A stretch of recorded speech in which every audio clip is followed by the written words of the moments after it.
The train doors opened to Montana's frozen hell, and Marietta Hale, all 6 feet of her, stepped onto the platform with hope dying in her chest. 3 months of letters, 1,000 miles traveled. One look at her height, and Roland Pierce's face went white as the snow beneath their feet. "I'm sorry," he whispered, unable to meet her eyes. "I can't marry a woman who makes me feel small." The wind screamed, her heart broke, and somewhere in the mountains beyond, a silent man with scars deeper than hers was about to change everything. Stay with me until the end of this story, and comment the city you're watching from so I can see how far Marietta's journey travels. The Montana Territory stretched endlessly white beneath a sky the color of old bruises. January 1887 had arrived with teeth bared, and Marietta Hale felt every bite of it through her wool traveling coat, the nicest thing she owned, though it had been let out twice and still pulled tight across her shoulders. At 26, she'd grown accustomed to nothing fitting properly. Not clothes, not chairs, not the small, suffocating life she'd left behind in Philadelphia. But this was supposed to be different. The train's whistle screamed one final time as the Northern Pacific locomotive shuddered to a stop at Thornfield Station. Marietta pressed her gloved hand against the frosted window, her breath fogging the glass as she searched the platform below. Her heart hammered against her ribs like a trapped bird. Somewhere out there, among the handful of figures wrapped in furs and rough wool, stood Roland Pierce, the man whose letters had promised her everything she'd ever dared to want. A new beginning, a home of her own. A partner who'd written, "I care nothing for society's shallow conventions. I seek a woman of substance, intelligence, and character." She'd read those words so many times the paper had worn soft as fabric. "Last stop, miss," the conductor said, not unkindly. He was one of the few men who'd treated her normally during the 3-day journey, perhaps because his own wife stood tall beside him in the photograph he'd shown her. "You'll want to bundle up. Montana doesn't forgive the unprepared." Marietta managed a smile, though her stomach churned with nerves. "Thank you. I'm quite prepared, I assure you." "Liar," whispered a voice in her head that sounded suspiciously like her mother. "You've never been prepared for anything in your life, Marietta. Too tall to be graceful, too plain to be pretty, too proud to accept your limitations." She pushed the voice away as she'd learned to do and straightened her spine. All 6 feet of it. The conductor helped her down the steep steps, his hand firm under her elbow. The platform stretched before her, rough-hewn boards dusted with snow that squeaked beneath her boots. Around her swirled the chaos of arrival, trunks being unloaded, families reuniting, cowboys shouting to one another in voices roughened by whiskey and weather. And there, standing apart from the crowd like a man at a funeral, was Roland Pierce. She recognized him instantly from the photograph he'd sent, a studio portrait that showed a man of perhaps 35, with carefully oiled hair, a neat mustache, and eyes that the camera had rendered kind. He wore a fine wool coat, far better than anything else on the platform, and carried himself with the upright posture of someone accustomed to respect. Marietta's hand rose in an involuntary wave, her heart lifting despite her nervousness. She'd traveled so far, risked so much, left behind the only home she'd ever known, and the family who'd never quite known what to do with her. Roland Pierce's gaze found her in the crowd, and his face transformed. It wasn't a dramatic change, nothing so obvious that others might notice. But Marietta had spent a lifetime reading the microscopic shifts in expression that meant she'd been found lacking. The slight widening of eyes, the barely perceptible step backward, the smile that didn't quite reach its destination before faltering at the corners. She knew that look the way sailors knew storm clouds.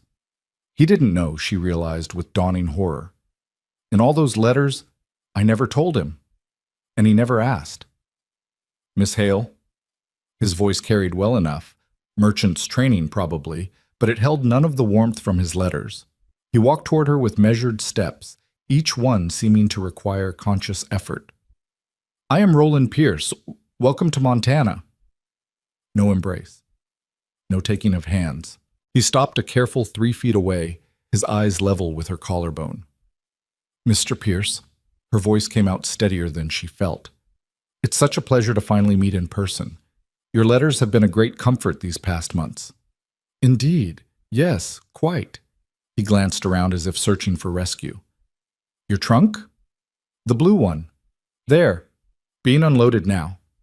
He signaled to a young man loitering nearby who hurried over with the eager efficiency of someone working for tips. Take the lady's trunk to my wagon, carefully now. The lady. Not my fiancée, not even Miss Hale after that first utterance of her name. The cold seeped through Marietta's coat and dress and chemise all the way to her bones. Or perhaps that was just fear crystallizing in her marrow. Roland cleared his throat.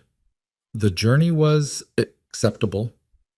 Long, but the scenery was magnificent. The mountains especially. I've never seen anything like them. He watched the porter wrestle with her trunk. Everything she owned in the world, crammed into one battered leather case. You'll find Montana quite different from Philadelphia. Rougher, less, refined. I'm not afraid of hard work, Mr. Pierce. My letters, yes, your letters. His eyes finally met hers again, and she saw something in them that made her breath catch. Not cruelty exactly. Something worse. Disappointment. We should discuss those, but not here. Come. He turned without waiting, striding toward a wagon hitched to two sturdy horses. Marietta followed, her boots slipping slightly on the packed snow. She'd grown up navigating the icy sidewalks of Philadelphia winters, but this was different. Wilderness cold, the kind that could kill the unprepared. You'll want to bundle up. Montana doesn't forgive the unprepared. The wagon was well made, at least, with a canvas cover stretched over wooden ribs. Roland helped her up to the bench seat with mechanical politeness, his hands withdrawing the instant she was settled. He climbed up beside her, gathered the reins, and clicked his tongue at the horses. They lurched forward into the gathering dusk. For 10 minutes, they rode in silence. Marietta kept her hands folded in her lap, her back straight despite every instinct screaming at her to make herself smaller. The main street of Thornfield unfolded before them, a rough collection of false-fronted buildings that promised more than they delivered. She counted one hotel, 2 saloons, a general store, a livery, a church with a steeple that leaned slightly left, and perhaps a dozen other establishments whose purposes weren't immediately clear in the failing light. People paused to watch them pass, or rather, to watch her. Word traveled fast in small towns, she imagined. The mail-order bride had arrived, and she was wrong. Mr. Pierce, she finally said, her voice cutting through the jingle of harness and the creak of wheels. If I've disappointed you in some way, I'd prefer you speak plainly. I've traveled too far for polite evasion. His jaw worked beneath his mustache. For a moment, she thought he might continue the charade, but then his shoulders sagged slightly, a man setting down a heavy burden. Miss Hale, I must apologize. This situation is... He exhaled sharply, his breath clouding white. Did you never think to mention your height? There it was, the thing that had defined her entire life spoken aloud in the frozen Montana evening. I included a photograph, she said carefully. A photograph of your face and shoulders, seated, with no reference for scale. You never asked. A man shouldn't have to. The words burst from him with surprising heat.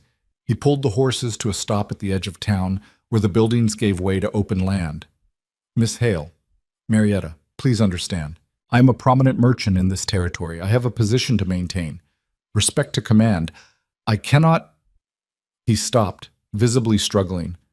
I cannot appear before this community with a wife who makes me feel diminished. Each word landed like a physical blow. Marietta had heard variations of this speech before, from potential suitors who'd seemed interested until they stood beside her, from her own father who'd lamented having a daughter who'd taken after the wrong side of the family, from well-meaning friends who'd suggested she might find happiness if she'd just learned to make herself less conspicuous. But she'd never heard it quite so plainly, quite so brutally. I see, she managed. I don't think you do. He turned toward her, and in the dimming light his face held genuine distress. He wasn't enjoying this. That, somehow, made it worse. I have tried, Miss Hale. These past few minutes, I have genuinely tried to imagine. But I cannot. Everywhere we would go, people would stare. They would whisper. They would make assumptions about me, about my ability to command my own household, my own wife. In business, perception is reality. A man my size cannot afford to be overshadowed. So my height diminishes you. The words tasted like ash. My physical self, which I cannot change, somehow reduces This your story worth was as a man. posted on the channel That's west not- of Betrayal. He stopped. Please do not Started repost it again. in any form. It's not fair, I know, but it is truth. This territory is hard, Miss Hale, harder than you can imagine. A man's reputation, his perceived strength, his ability to command respect, these aren't vanities, they're necessities. And his voice cracked slightly. I have worked too hard, overcome too much to build what I have.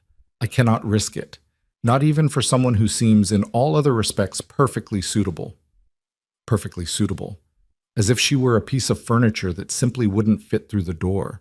Marietta stared at the mountains in the distance, their peaks catching the last of the dying light.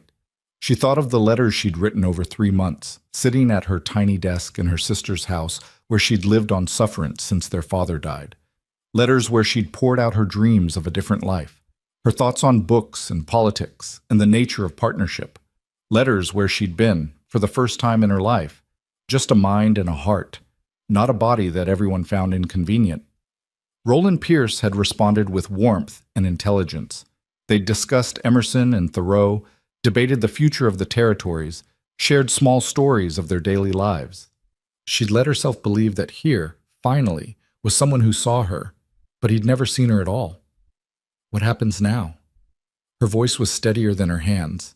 Roland reached into his coat and withdrew a small leather purse. There's a boarding house, Mrs. Callahan's. That takes respectable women, clean, safe. The proprietress is firm but fair. He pressed the purse into her hands before she could refuse. This is enough for 2 weeks' lodging and meals. It's the least I can do, given that I brought you all this way under false pretenses. False pretenses? Something hot and sharp rose in her chest. Mr. Pierce, you brought me here under a promise of marriage, of partnership, of a shared life, and now you're paying me off like a mistake to be tidied away? I'm trying to do the right thing. The right thing would have been honesty from the start. The right thing would be keeping your promise. The right thing... Her voice broke. She swallowed hard, fighting for composure. The right thing would be seeing me as more than an inconvenient collection of inches. He flinched but didn't look away. You're right. You're absolutely right. I'm a coward and a cad, and I'm breaking a promise that never should have been made without full knowledge on both sides. But Miss Hale... He met her eyes with something that might have been genuine regret. I am also honest enough to tell you that I cannot change how I feel. Better to face this truth now than to trap us both in a marriage built on my resentment and your disappointment. The worst part was that he meant it. This wasn't cruelty. It was a kind of terrible, pragmatic honesty. Marietta took the purse. She had exactly $6.30 of her own money remaining after the train fare. Pride was a luxury she couldn't afford. Mrs. Callahan's boarding house, she repeated dully. On Birch Street. I'll drive you there now and explain the situation. She'll see you settled. No. Marietta straightened her spine, lifting her chin. You've done quite enough, Mr. Pierce. Simply point me in the right direction and have my trunk sent over. I'm perfectly capable of walking. It's nearly dark. I'll manage. For a long moment, they sat in the wagon as the temperature dropped, and the first stars emerged in the vast Montana sky. Then Roland pointed down the main street. 3 blocks straight, then left on Birch. Large house with green shutters. You can't miss it. He paused. Miss Hale? I am sorry. Truly. Marietta climbed down from the wagon without responding. Her legs felt shaky, her stomach hollow, but she kept her back straight and her head high as she walked away from Roland Pierce and toward an uncertain future in a town where she knew absolutely no one. Behind her, she heard the wagon turn and head in the opposite direction. Alone, she thought. I am alone in the Montana Territory with $14 to my name and no prospect of marriage or employment or any way home. The panic would come later, she knew. For now, she simply walked. Mrs. Callahan's boarding house was exactly as described. A large, sturdy structure with green shutters and a sign that read, "Respectable Women Only," in stern black letters.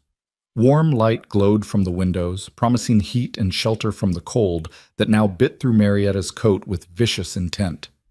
She knocked, and after a moment the door opened to reveal a woman of perhaps 50, with iron-gray hair pulled into a severe bun and eyes that missed nothing. "Mrs. Callahan." Marietta's voice trembled despite her best efforts. "My name is Marietta Hale.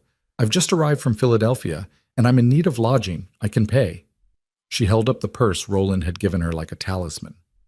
Mrs. Callahan's sharp gaze traveled from Marietta's face down to her boots and back up again, a thorough assessment that seemed to take in everything from the quality of her coat to the exhaustion in her eyes to the absence of any male escort. "You're the one," she said flatly. "Pierce's mail-order bride." News traveled even faster than Marietta had imagined. That was the plan. It seems the plan has changed." "Changed?" Mrs. Callahan's mouth compressed into a thin line. "Let me guess. He took one look at you and discovered he couldn't quite follow through on his promise." The blunt sympathy in her voice nearly undid Marietta's composure entirely. She nodded, not trusting her voice. "Men," Mrs. Callahan muttered. "Come in, girl, before you freeze to death on my doorstep. That would be terrible for business." The interior of the boarding house was blessedly warm, heated by a large stove in the common room. 4 other women looked up from their various activities, sewing, reading, playing cards, as Marietta entered. Their expressions ranged from curious to pitying. "This is Miss Hale," Mrs. Callahan announced. "She'll be staying with us. Mind your manners and your business, the lot of you." She turned back to Marietta. "How long are you paid for?" 2 weeks. Marietta's fingers tightened on the purse. Mr. Pierce was generous in his guilt. 2 weeks. Mrs. Callahan's eyes narrowed thoughtfully. "That gives you a fortnight to find employment or make other arrangements. I'll tell you straight. I won't turn you out into the cold when your time is up, but I run a business, not a charity. You'll need to figure something out." "I understand. I'm a hard worker, Mrs. Callahan. I can read and write and cipher. I've kept house and done accounts. Surely there's some position in town." "For a woman who's 6 feet tall and the talk of the territory before she's even been here a full day?" Mrs. Callahan shook her head. "I admire your optimism, girl, but you should know what you're facing. This isn't Philadelphia. Opportunities for women are limited even under the best circumstances. And you," she gestured vaguely at Marietta's height, "you're going to face questions, assumptions. People can be small-minded about things they don't understand." "I'm aware." Marietta's voice came out sharper than intended. "I've spent my entire life being aware." Something shifted in Mrs. Callahan's expression, a flicker of respect.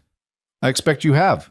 All right then, rooms $5 a week, includes 2 meals a day and laundry on Mondays. No men above the stairs, no drinking, no impropriety of any kind. Break my rules and you're out regardless of how much you've paid. Clear? Perfectly clear? Good.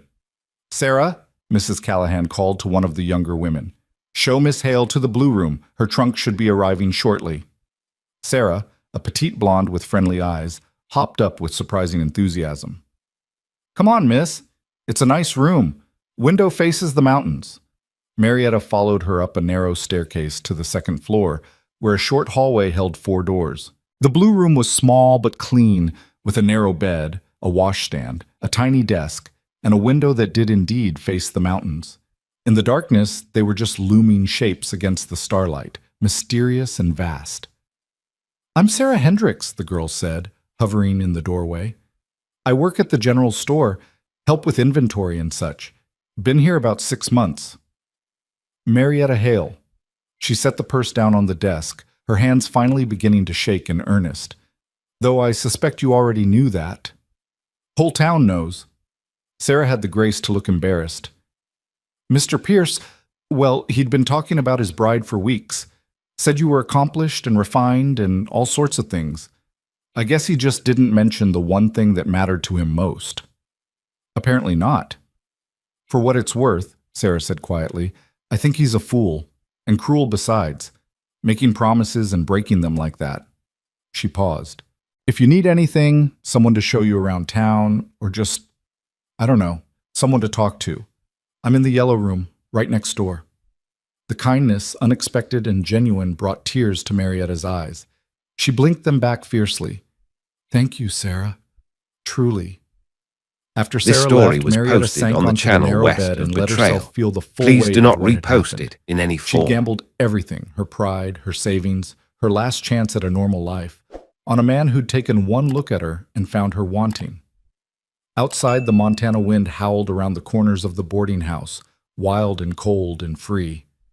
And inside, Marietta Hale buried her face in her hands and wept. The next morning dawned clear and brutally cold.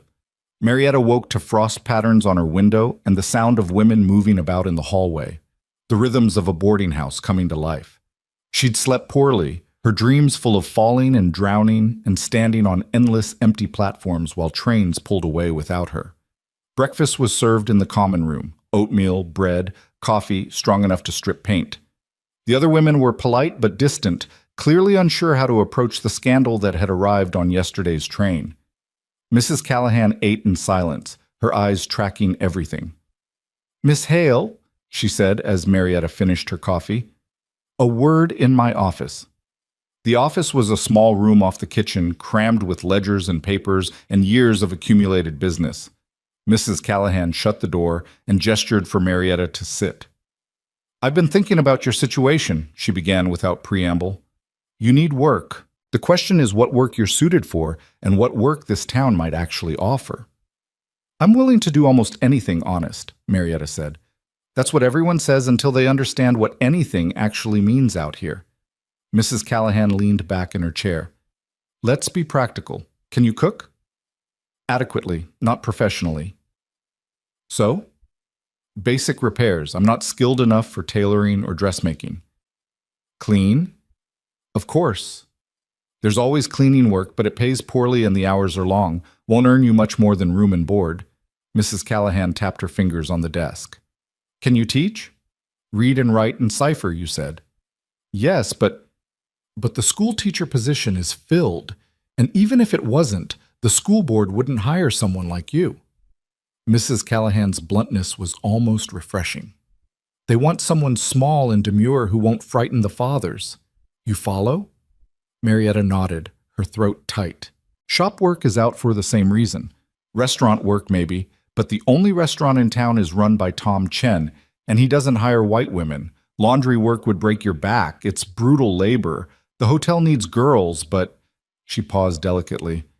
"The hotel serves the miners and cowboys who come through. The work isn't always respectable, if you take my meaning." "I understand." "Do you?" Mrs. Callahan's eyes were sharp. "This isn't Philadelphia, Miss Hale. Out here, a woman without family or husband has limited options. Most of them are hard. Some of them are dangerous. And all of them are made harder by the fact that you're noticeable." The word hung in the air like smoke. "So what do I do?"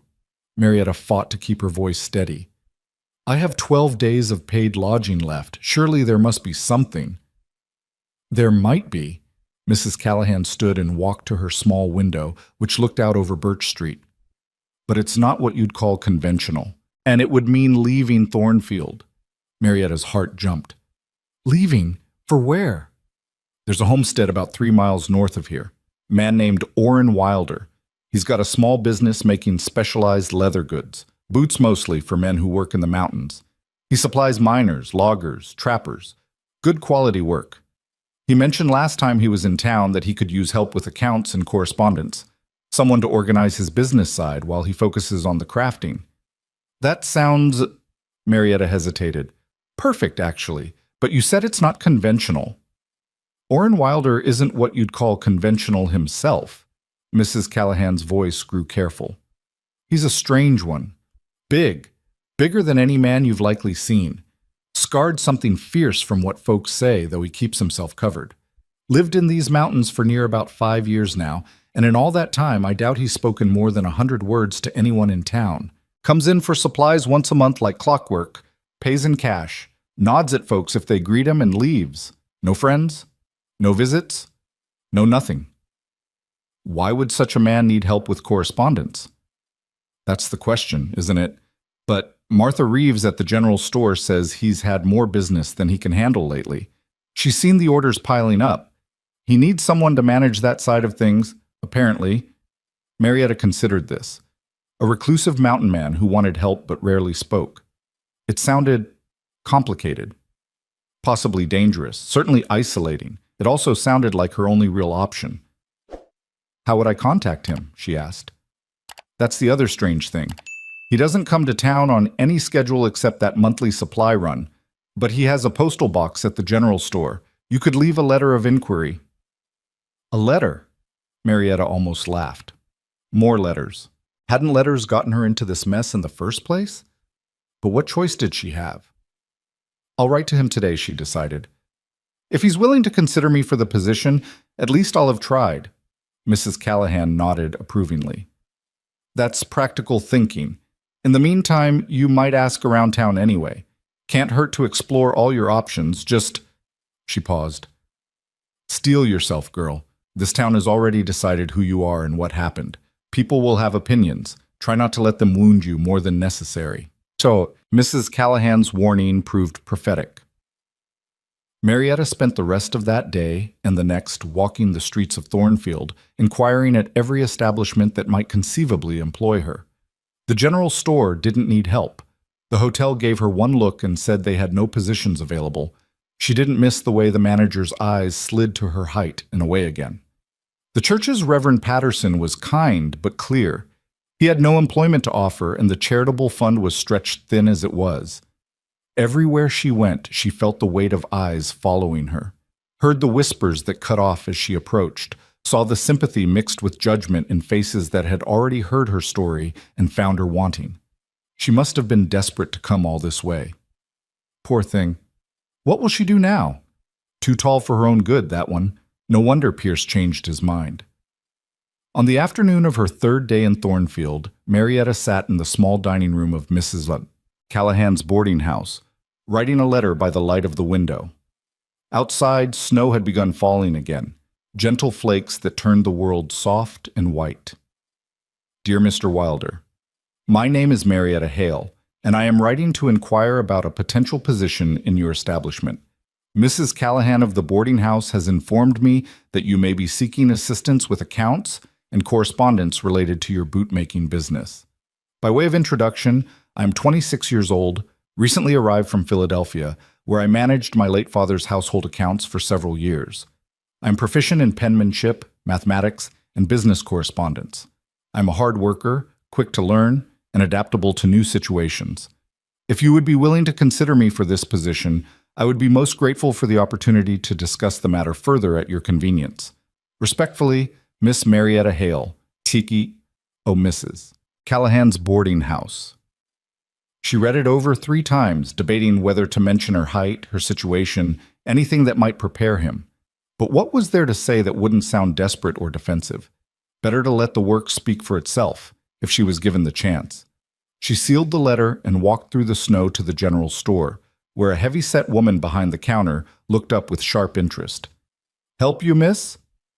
I'd like to leave a letter in Mr. Orrin Wilder's postal box, please. The woman, Martha Reeves, presumably, raised her eyebrows. Orrin Wilder? That's unexpected. What business do you have with him? Employment inquiry. Marietta kept her voice pleasant and firm. Mrs. Callahan suggested he might need assistance. Did she now? Martha took the letter but didn't immediately put it away. You're the one from Philadelphia, Pierce's bride? That wasn't. It wasn't a question. I am Miss Hale. Yes. The letter? Orrin doesn't come to town for another 2 weeks, Martha said, still examining the envelope. He won't get this until then. 2 weeks. Her paid lodging would be gone by then, but what else could she do? I understand. Thank you for your time. Marietta turned to leave, but Martha's voice stopped her. Miss Hale? A word of advice from one woman to another. She turned back. Martha's expression had shifted, less curious, more concerned. Orrin Wilder is different. Good enough man, far as anyone can tell, honest in his dealings. But he's been alone up in those mountains a long time. People say he doesn't even like being looked at, much less talked to. He's got scars, bad ones from what I've heard, and he doesn't take kindly to questions or company. Working for a man like that, Isolated up there. It might not be safe for a woman alone. Is he violent? Not that anyone's seen, but that doesn't mean... Thank you for your concern, Mrs. Reeves. I'll take it under advisement. This story Marietta was walked out posted into the on the snow, channel her west jaw of the tight. trail. She understood Please do the not woman meant repost well, it in any but after form. 3 days of rejection, assumptions, and pitying looks, she'd had enough of other people deciding what was or wasn't safe for her based on her appearance and situation. She would wait for Orrin Wilder's response, and if it came, she would decide for herself what risks she was willing to take. The next 10 days passed with agonizing slowness. Marietta fell into the rhythms of the boarding house. Breakfast at 7, helping Mrs. Callahan with small tasks to earn her keep, long afternoon walks through Thornfield despite the cold, because staying inside felt like suffocating. Sarah Hendricks proved to be a genuine friend, chattering cheerfully about town gossip and her own dreams of someday opening a millinery shop. The other boarders remained distant, but not unkind. Twice, Marietta saw Roland Pierce on the street. The first time he turned and walked rapidly in the opposite direction. The second time their eyes met across the width of Main Street, and she watched him struggle visibly with whether to approach. She turned away first, saving them both the awkwardness. She wrote home to her sister Eleanor, a carefully worded letter that mentioned delays and changed circumstances without going into detail. She couldn't bear to write the truth. I am stranded and nearly penniless, and the man who promised to marry me couldn't stand the sight of me. On the 11th day, Sarah burst into Marietta's room with unusual excitement. There's someone here for you, downstairs. Come on! Marietta's heart leaped. Could it be? But Orrin Wilder wasn't due in town yet, and how would he even know to come here? She descended the stairs to find a boy of perhaps 14 standing in the common room, turning his hat nervously in his hands. He looked up as she appeared, and his eyes widened comically. You're Miss Hale. I am. Got something for you, ma'am. He thrust a folded piece of paper toward her. Man said to deliver it personal-like, and wait for an answer if you wanted to send one. Marietta took the paper with trembling fingers and unfolded it. The handwriting was elegant, beautiful even, with the kind of precise control that came from deliberate practice. Miss Hale, your letter reached me through an acquaintance who made his monthly supply run. I am writing to invite you to visit my property to discuss the position. If you are amenable, my cabin lies 3 miles north of town, following the creek path past the Miller homestead. You may come at your convenience, though I would suggest a morning departure to ensure sufficient daylight for your return journey should you choose not to stay. The work is legitimate, the wages are fair, the conditions are isolated but comfortable. If these terms are acceptable, I will await your arrival. O. Wilder. No flourishes, no personal remarks, just facts, delivered cleanly. And yet Marietta's hands shook as she read it a second time. Well? The boy asked. You got an answer? She looked up at him, then at Sarah and Mrs. Callahan, who'd both materialized from various corners of the house. Everyone waited. This is insane, part of her whispered. Walking alone into the mountains to meet a strange, scarred, silent man you know nothing about. But the other part, the part that had survived 26 years of being too tall, too awkward, too much, whispered back, what else are you going to do? Wait here until your money runs out and Mrs. Callahan's charity expires? Go crawling back to Philadelphia in your sister's spare room? Or take one chance, just one, on something different? Tell Mr. Wilder, Marietta said clearly, that I will come tomorrow morning. The boy nodded, pocketed the coin she gave him for his trouble, and hurried out into the cold. Mrs. Callahan folded her arms. I hope you know what you're doing, girl. I don't, Marietta admitted, but I'm doing it anyway. That night, she barely slept. And the next morning, as the sun rose pale and cold over the Montana mountains, Marietta Hale, dressed in her warmest clothes, packed a small bag with essentials, and set out alone to meet the silent mountain man who just might change everything. The creek path was easier to follow than Marietta had feared. Someone, Orrin Wilder, presumably, had marked it with small cairns of stacked stones every 100 yards or so, guiding travelers even when snow obscured the trail. The morning sun painted the mountains in shades of rose and gold, and the air was so cold it hurt to breathe deeply, but the beauty of it all stole what little breath she had left. She told Mrs. Callahan she was going. The older woman had simply nodded and pressed a small package into her hands. bread, cheese, and dried meat wrapped in waxed paper. "In case you need it," was all she'd said, but her eyes had held a mix of concern and something that might have been approval. Sarah had been less restrained. "You're either very brave or very foolish," she'd whispered as Marietta buttoned her coat. "I hope it's the former." Now, walking alone through a landscape that seemed carved from ice and stone and silence, Marietta wondered the same thing. The Miller homestead appeared after about 40 minutes of steady walking, a modest house with smoke curling from the chimney and chickens scratching in a coop despite the cold. A woman looked up from hanging laundry and raised a hand in greeting. Marietta waved back, oddly comforted by this proof of human habitation. Beyond the Millers' property, the trail narrowed and climbed. The creek to her left chattered over stones, the only sound besides her own breathing and the crunch of snow beneath her boots. Pine trees closed in on either side, their branches heavy with snow that occasionally fell in soft whispers. She'd been walking for nearly an hour when the cabin came into view. It sat in a clearing carved from the forest, backed against a rocky hillside that provided natural shelter from the north wind. But calling it a cabin seemed almost insulting. This was a proper house, built with obvious skill and care. Log walls chinked perfectly against the weather, a stone chimney rising from a steep roof designed to shed snow, windows with real glass catching the morning light. A sturdy shed stood to one side, and she could see what looked like a workshop with its own smaller chimney. Smoke rose from the main chimney in a straight line against the blue sky. Someone was home. Marietta's heart hammered as she approached. She'd rehearsed what to say 100 times during the walk, but now every prepared phrase fled her mind. What did one say to a reclusive mountain man who might or might not actually want her here? She raised her hand to knock on the solid wooden door. It opened before her knuckles made contact. The man who stood in the doorway was quite simply the largest human being Marietta had ever seen. He had to be at least 6.5 feet tall, possibly more, with shoulders so broad they nearly filled the doorframe. He wore rough work clothes, a flannel shirt rolled to the elbows, canvas pants, leather boots stained with use. His hands, she noticed with a kind of distant shock, were massive but moved with careful precision as he adjusted his grip on the door. But it was his face that held her attention. The left side was unremarkable. Strong features, a dark beard trimmed close, an eye the color of storm clouds. The right side was a landscape of old violence. A scar ran from his temple down through his eyebrow, across his cheek, and disappeared into his beard.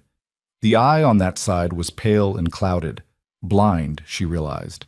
More scars traced patterns across his jaw and neck, disappearing beneath his collar. Whatever had happened to Orrin Wilder, it had been catastrophic. They stood looking at each other for a long moment. His good eye tracked from her face down to her boots and back up. The same assessment everyone made, searching for the bottom of her. But when his gaze met hers again, there was no shock, no disappointment, no visible reaction at all. He simply nodded once, as if confirming something to himself, and stepped back to let her enter. "Miss Hale!" His voice was deep and rough, like gravel being turned over, as if he didn't use it often enough to keep it smooth. "Thank you for coming." "Mr. Wilder." She stepped inside, grateful for the warmth that enveloped her immediately. "Thank you for inviting me." He closed the door and gestured toward the main room.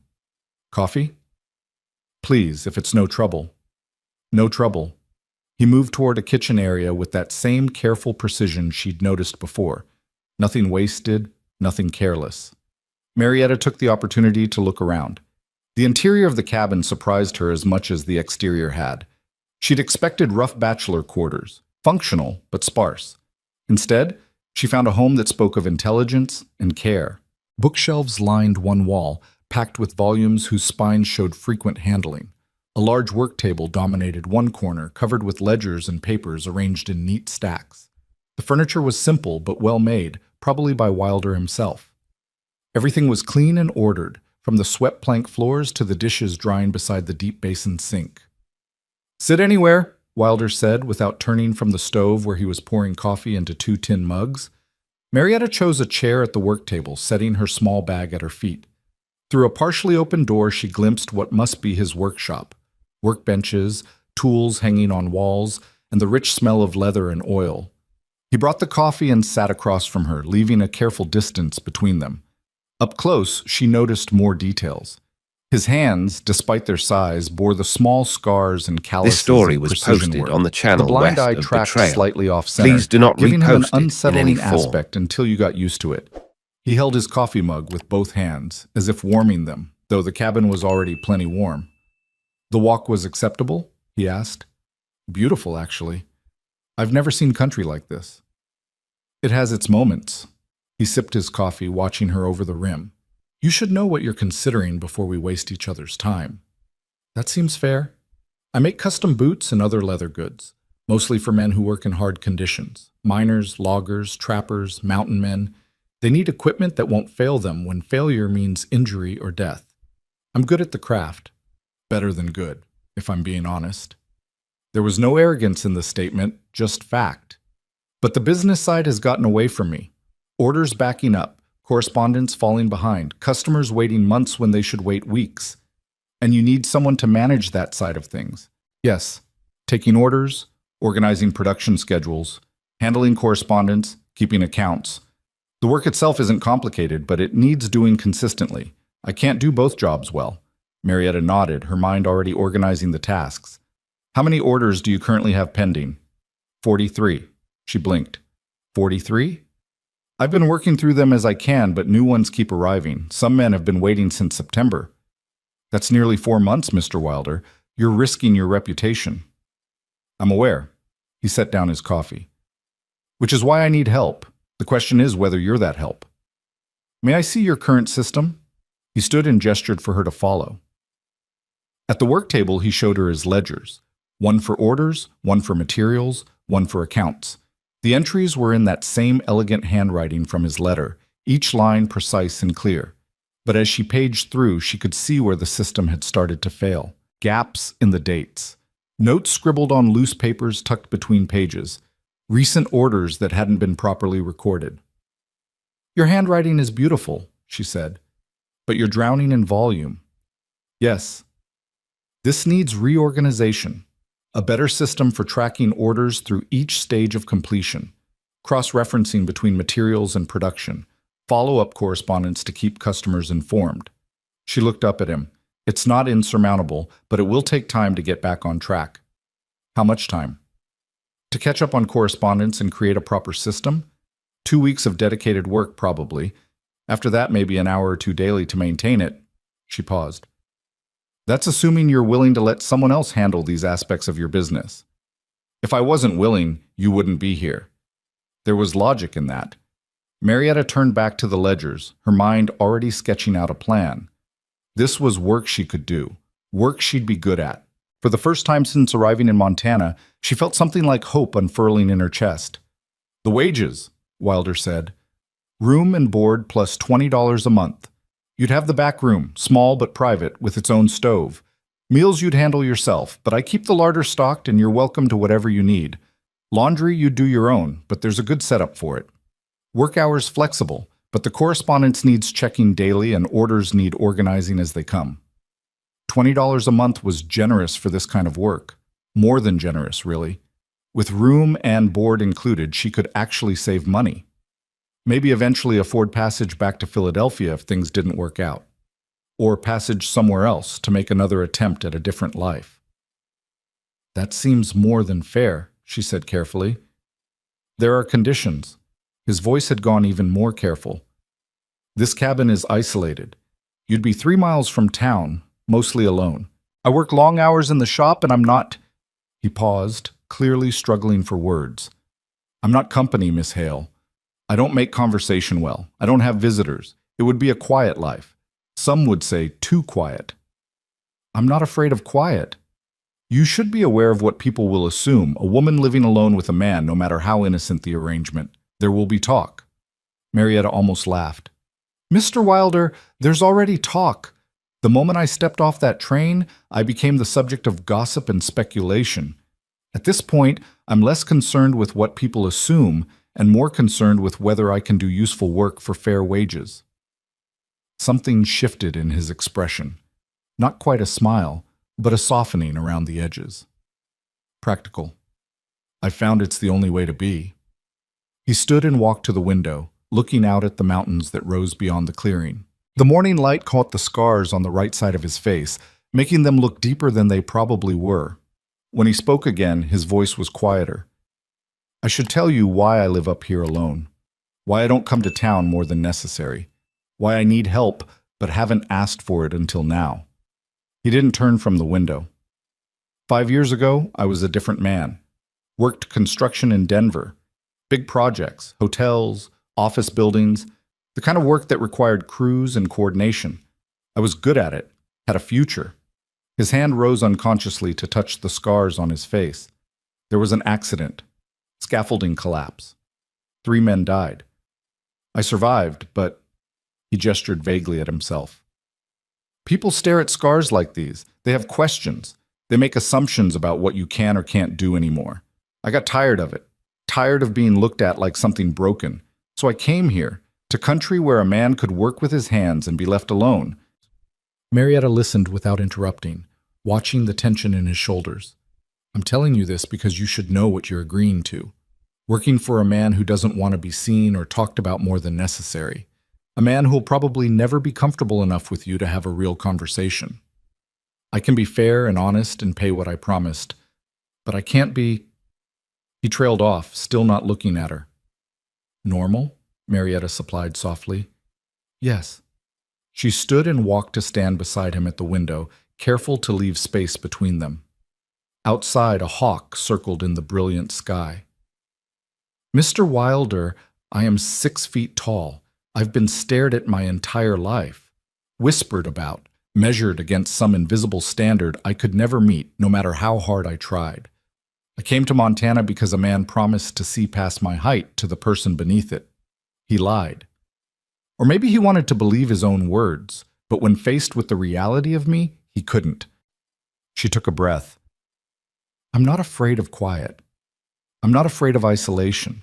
And I'm certainly not afraid of someone who knows what it's like to be judged for things they can't change. Wilder turned his head slightly, his good eye meeting hers. For a long moment, neither of them spoke. The work starts whenever you're ready, he finally said. Today, if you want.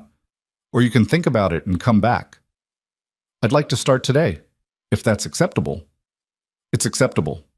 He moved away from the window, back to the work table. Let me show you the back room. You can decide if it suits. The back room was accessed through a door behind the kitchen area. It was indeed small, perhaps 8 feet by 10, but it had everything necessary. A narrow bed with a thick quilt, a small desk under a window that looked east toward the sunrise, a wood stove already laid with kindling, hooks on the wall for clothes, a rag rug on the floor. It's perfect, Marietta said honestly. I'll bring your things from town if you have more than what you carried. Just a trunk at Mrs. Callahan's. I can fetch it myself. I'm going for supplies tomorrow anyway. I'll bring it. He paused.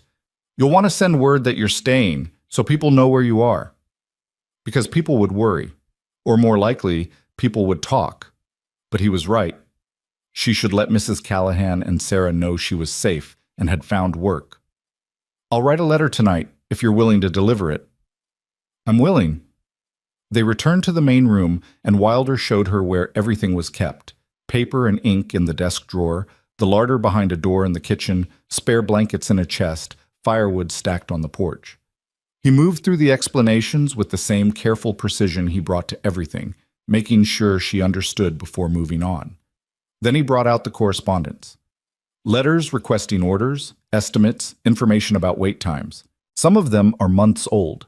He set a wooden box on the table, filled with envelopes and folded papers. I've marked the ones that need urgent attention. Marietta pulled the box toward her and began sorting through it. Immediately, she could see the problem. Some letters had been answered, but the responses clearly hadn't fully addressed the questions. Others had been set aside entirely. A few were from customers who'd written multiple times, their tone growing progressively more frustrated. May I be frank, Mr. Wilder? I'd prefer it. Some of these customers are going to be difficult to salvage. When a man writes 3 times without adequate response, he tends to find another bootmaker. I know. His jaw tightened. I kept meaning to answer properly, but every hour spent writing letters was an hour not spent completing boots, and the longer I waited, the harder it got to know what to say. Marietta nodded, understanding dawning. It wasn't that he didn't care about his customers. It was that he'd been This story was paralyzed by the posted scope on of the what channel needed west doing, of and Betrayal. his natural reticence Please do not had made it repost worse. it in any form. All right, here's what I propose. I'll spend today reading through all of this and making an assessment. Tomorrow, I'll start with the most urgent cases, the angry ones who need immediate, sincere response. Then I'll work through the backlog systematically, letting everyone know where their order stands and when they can expect completion. After that, I'll set up a system so this doesn't happen again. She looked up at him. But I'll need information from you. Honest timelines for how long each type of boot takes to make, how many you can complete per week, what orders you're working on currently. That's fair. And I'll need you to trust my judgment on how to phrase things. I can't write elegant apologies if you're going to insist on approving every word. He almost smiled. Almost. Write what needs writing. I trust you to be honest without being cruel. Then we have an understanding. Wilder moved toward the door to his workshop, then paused. Miss Hale? Thank you for taking this chance. Thank you for offering it. He nodded once more and disappeared into his workshop, closing the door behind him. A few moments later, Marietta heard the sound of tools and work beginning, the rhythmic tap of a hammer, the scrape of leather being cut. She was alone in the main room of a stranger's cabin, 3 miles from the nearest town, with nothing but a box of neglected correspondence and a room barely big enough to turn around in. And yet, for the first time since stepping off that train, she felt like she could breathe. Marietta pulled the first letter from the box and began to read. The afternoon passed in focused concentration. She sorted the correspondence into categories: urgent responses needed, routine follow-ups, new orders to be logged, general inquiries. Then she started a master list of all pending orders, cross-referencing with Wilder's ledger to determine status. It was detailed, tedious work, but she found it oddly satisfying. There was a logic to it, a structure she could impose on chaos. Around midday, the workshop door opened and Wilder emerged. He didn't speak, just set a plate of bread, cheese, and dried apples beside her elbow and retreated back to his work. The gesture was so matter-of-fact, so carefully considerate without drawing attention to itself, that Marietta felt an unexpected warmth in her chest. She ate while she worked, barely tasting the food. By late afternoon, when the light began to fail, she had a complete picture of the situation. 43 outstanding orders, ranging from simple repairs to complex custom boots that would take weeks to complete. Letters from 27 different customers, some dating back to September. An accounts ledger that was mostly up to date but missing some recent payments. It was manageable. Barely, but manageable. She was making notes about which orders to prioritize when the workshop door opened again. This time Wilder came out and began preparing what looked like dinner, a pot of something that smelled like venison stew, biscuits formed with quick, competent hands. You cook? She asked, surprised. Man who lives alone learns to cook or starves. He set the pot over the fire to heat. You're welcome to share. I made plenty. Thank you. That's kind. It's practical. Can't have my bookkeeper fainting from hunger. Was that humor? She couldn't quite tell from his tone, but something about the way he'd said it suggested the attempt. She hid a smile. They ate in near silence, but it wasn't uncomfortable. Wilder seemed content with quiet, and Marietta was too tired from the day's mental work to force conversation. The stew was surprisingly good, rich and hearty, seasoned with herbs he must have dried himself. After dinner, she helped wash the dishes without being asked. He dried them with the same methodical care he brought to everything. I've made an assessment, she said as they finished, of the correspondence situation. And? It's worse than you probably realize, but not hopeless. I can draft responses tomorrow if you'll give me information about completion timelines. Some customers will need reassurance. A few might need partial refunds if their wait has been unreasonable. His jaw tightened. I don't like failing obligations. I know, but sometimes acknowledging a failure and making it right is better than pretending it didn't happen. He considered this, then nodded. Write what you think is fair. I'll make good on whatever you promise. That's all I need to hear. She wrote her letter to Mrs. Callahan by lamplight while Wilder worked on something at his own desk. Sketches for a boot design, she thought, though she couldn't see clearly from where she sat. The scratch of their pens was the only sound besides the crackle of the fire and the wind outside. Finally, she sealed her letter and stood, stretching muscles that had gone stiff from sitting. I should sleep. Tomorrow will be a long day. Miss Hale. He looked up from his work. This arrangement, I want to be clear. You're welcome to come and go as you please, to town, for walks, whatever you need. You're not a prisoner here. I understand. And if at any point you're uncomfortable or want to leave, I'll pay you for time worked and help you find other arrangements. No questions asked.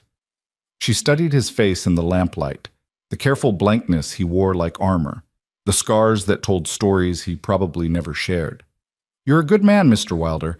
I think people don't see that because they don't look past the surface.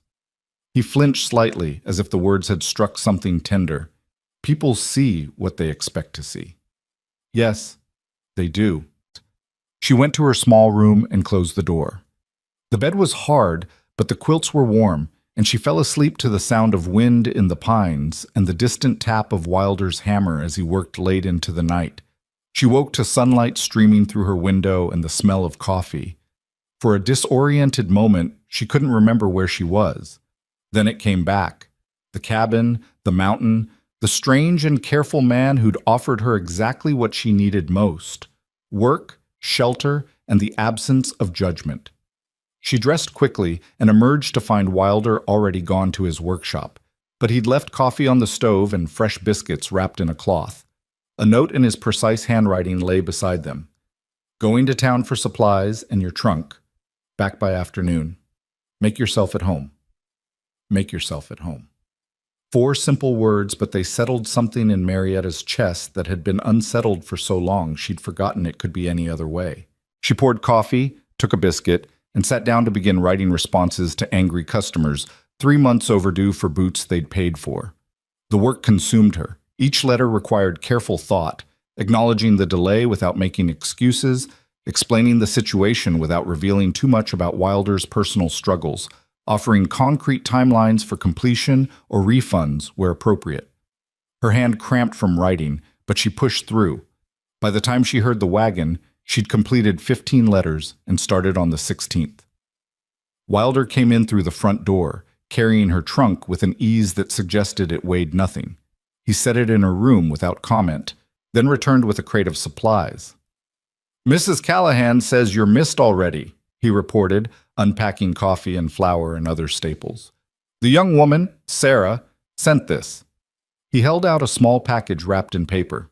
Inside, Marietta found a pair of warm wool socks and a note. For cold mountain mornings, come visit when you can. S. The simple kindness of it made her throat tight. You have good friends, Wilder observed. I'm beginning to think so. He glanced at the stack of completed letters on the table. You work fast. I work thoroughly. Fast is just a side effect. She picked up the current letter. This man, Jacob Brennan, has been waiting since October for mining boots. He's written 3 times, and the last letter suggests he's about to give up and go elsewhere. Brennan, yes, his boots are actually nearly done. Another week, maybe. May I tell him that? Give him a specific date? Make it 2 weeks. Better to be early than late again. She made a note and continued writing. Wilder watched for a moment, then returned to his workshop. But he left the door ajar this time, and she could hear him working, the sounds of his craft becoming a kind of rhythm she could work to. The days fell into a pattern after that. Mornings, she'd work through correspondence while Wilder crafted boots in his workshop. Midday, one of them would prepare something simple to eat. Afternoons, she'd organize orders and update ledgers while he continued his detailed work. Evenings, they'd share another meal, exchange necessary information, then retreat to their separate spaces. Her to her room with a book from his surprisingly extensive library, him to his workshop where he often worked late into the night. They rarely spoke beyond what was necessary, but necessity covered more ground than Marietta had expected. She'd ask about completion times, and he'd explain the intricacies of leather selection and stitching techniques. He'd ask about a customer's special requirements, and she'd show him the sketches they'd sent, discussing the best way to interpret vague instructions. Slowly, in fragments, they began to understand each other's work. And slowly, Marietta began to notice things. The way Wilder moved through the cabin with the confidence of someone who'd memorized every inch of space, compensating unconsciously for his blind side. The way he'd position himself so his good eye faced whoever he was talking to, a habit so This story ingrained was he probably posted didn't on the realize channel he was west of doing it. Betrayal. The way his Please hands, do not so repost it large in and any scarred, form. could work with incredible delicacy when he was cutting a pattern or stitching a seam. She noticed, too, the books he read, philosophy and poetry and natural history, their pages worn from multiple readings. The careful way he maintained everything around him, from his tools to his home. The small kindnesses he offered without acknowledgement, like making extra coffee because he'd learned she drank 3 cups to his 1, or banking the fire in her room stove on especially cold nights. On her 5th day at the cabin, as autumn fought its final battle against the encroaching winter, something shifted. She was working at the table when she heard a sharp curse from the workshop, followed by the clatter of something heavy hitting the floor. Without thinking, she went to the door and knocked. "Mr. Wilder, are you all right?" Silence. Then, "Fine." But his voice was tight with pain. She opened the door without invitation. He stood at his workbench, his left hand wrapped in a cloth that was rapidly turning red. Blood dripped onto the floor. "That doesn't look fine," she said, moving toward him before he could protest. "It's nothing. Knife slipped. Let me see." "Miss Hale, let me see, or I'm walking to town to fetch the doctor. Your choice." He scowled but held out his hand. She unwrapped the cloth carefully, revealing a deep gash across his palm. Not life-threatening, but definitely in need of proper treatment. "Sit," she ordered, pushing him toward a stool. "Where do you keep clean cloth for bandaging?" "Chest in the main room, bottom drawer." She fetched the supplies and returned to find him still scowling at his hand as if the injury were a personal betrayal. She began cleaning the wound with water she'd heated from the kettle, her touch as gentle as she could make it. "This needs stitching," she said. "I can do it myself." "With one hand?" He didn't answer, which was answer enough. "Do you have needle and thread fine enough?" she asked. "Yes, but have you ever stitched someone else?" He hesitated. "Once, years ago. Construction site injury." "Then you can talk me through it." "Miss Hale," she looked up at him, meeting his good eyes steadily. "Mr. Wilder, I can do this or we can waste an entire day going to town for the doctor. Which seems more practical?" His mouth twitched in what might have been an aborted smile. "You have a point." She'd never stitched human flesh before, but she'd sewn enough to understand the principle. Wilder talked her through it in his gravel-rough voice, patient despite what must have been considerable pain. When she finished, 5 neat stitches closing the worst of the cut, he nodded approval. "Good work. You didn't faint." "I'm not the fainting type." "I'm beginning to understand that." She bandaged his hand properly, wrapping it firmly but not too tight. "You'll need to keep this clean and change the bandage daily. No heavy work for at least a week." "I have orders." "That will wait. An infection will put you out of work much longer than a few days of healing." He opened his mouth to argue, then closed it again. "You sound like a drill sergeant." "I sound like someone who's practical." She began cleaning up the bloody cloths. "Besides, you have me now. I can handle the correspondence while you heal, and the world won't end if a few boots take an extra week." She left him in his workshop and returned to her letters, but she felt his gaze following her until the door closed between them. That evening, Wilder emerged from his workshop earlier than usual. His hand was clearly bothering him. She could see the tension in his shoulders, the way he cradled it unconsciously. But he set about making dinner with his usual methodical approach, adapting to the handicap. "Let me help," she offered. "I can manage." "I know you can. But there's no reason to struggle alone when I'm here." He paused in the act of reaching for a pot, then nodded slowly. "All right." They cooked together, moving around the small kitchen space with surprising coordination. She chopped vegetables while he directed the overall preparation, and when the stew was simmering, he taught her how to make his biscuits, a recipe passed down from his mother, he said, one of the few personal facts he'd offered. Over dinner, he asked about her progress on the correspondence. "I've cleared about half the backlog," she reported. "The responses have been mostly positive. People are relieved to finally hear something, even if the news is that they'll have to wait a bit longer. Two have asked for refunds, which I approved. One was quite irate, but I think I smoothed it over. What did you tell him? That you'd been dealing with some supply chain difficulties, which is true, based on your notes about leather shortages, and that you were bringing on help specifically to prevent this happening again. I offered him a discount on his next order as apology. Wilder was quiet for a moment, processing this. That's fair, more than fair. I thought so. She took a breath. Mr. Wilder, may I ask you something personal? His posture stiffened slightly. You can ask. I may not answer. Why letters? Why do you have such beautiful handwriting when you clearly find writing correspondence so difficult? He was quiet for so long she thought he wouldn't answer. Then, my mother taught me. She was a school teacher before she married, and she believed that a man's handwriting reflected his character. Every evening, after work, she'd sit with me and my brothers and make us practice. Hours of copying texts until we got it right.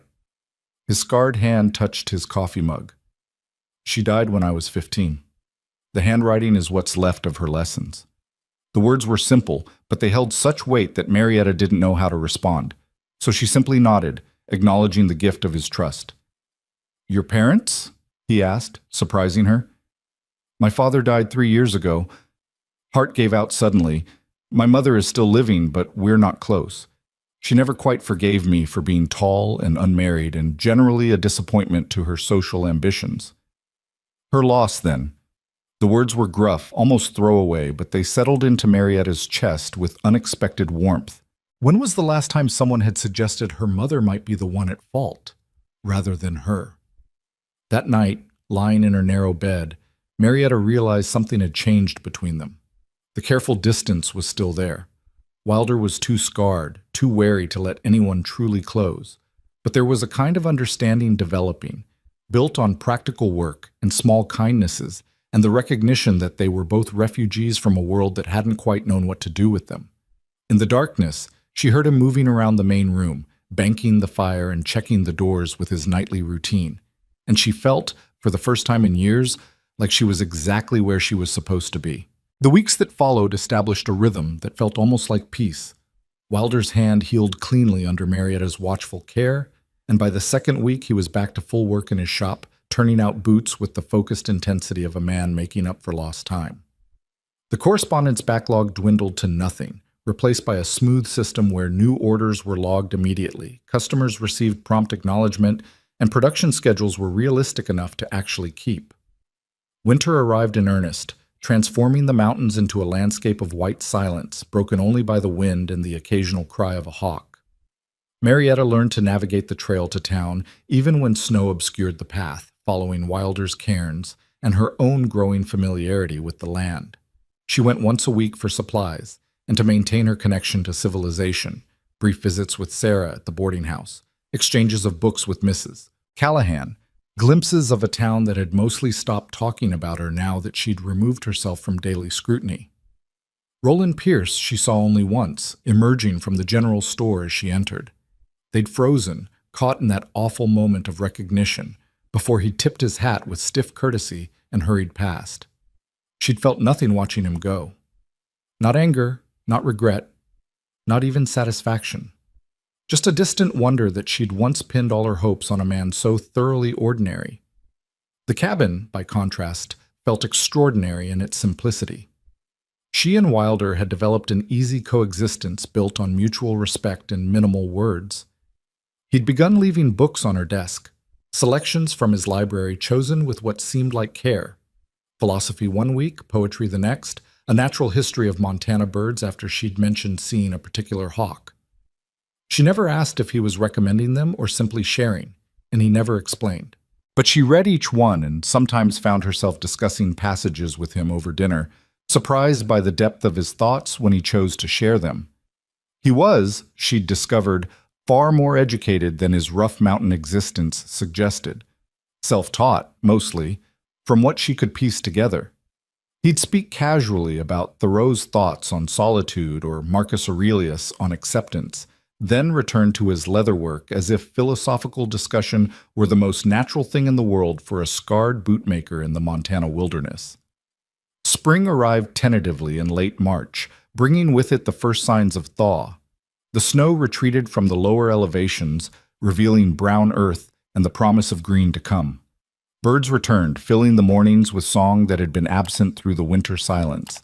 And with the spring came news that This would story change was everything. posted on the Marietta channel was in west of town on a Betrayal. Saturday morning, Please do not collecting mail repost from it the in general any store, form. when Sarah pulled her aside with barely contained excitement. "Have you heard? There's to be a social, a real one, with music and dancing and everything. End of April to celebrate spring. Everyone's invited." Sarah's eyes sparkled. "You should come, Marietta. It would do you good to be around people again." Marietta's first instinct was refusal.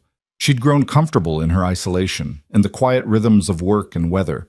The thought of a room full of people, all those eyes, all that forced cheerfulness, made her stomach clench. "I don't know, Sarah. It's not really—" "You've been up on that mountain for 3 months," Sarah interrupted gently. "I'm not saying you haven't been happy, but you deserve more than work and solitude. You deserve music and laughter and the chance to wear something pretty." "I don't have anything pretty." "Then we'll make something. I've been practicing my sewing and Mrs. Callahan has fabric she's been saving.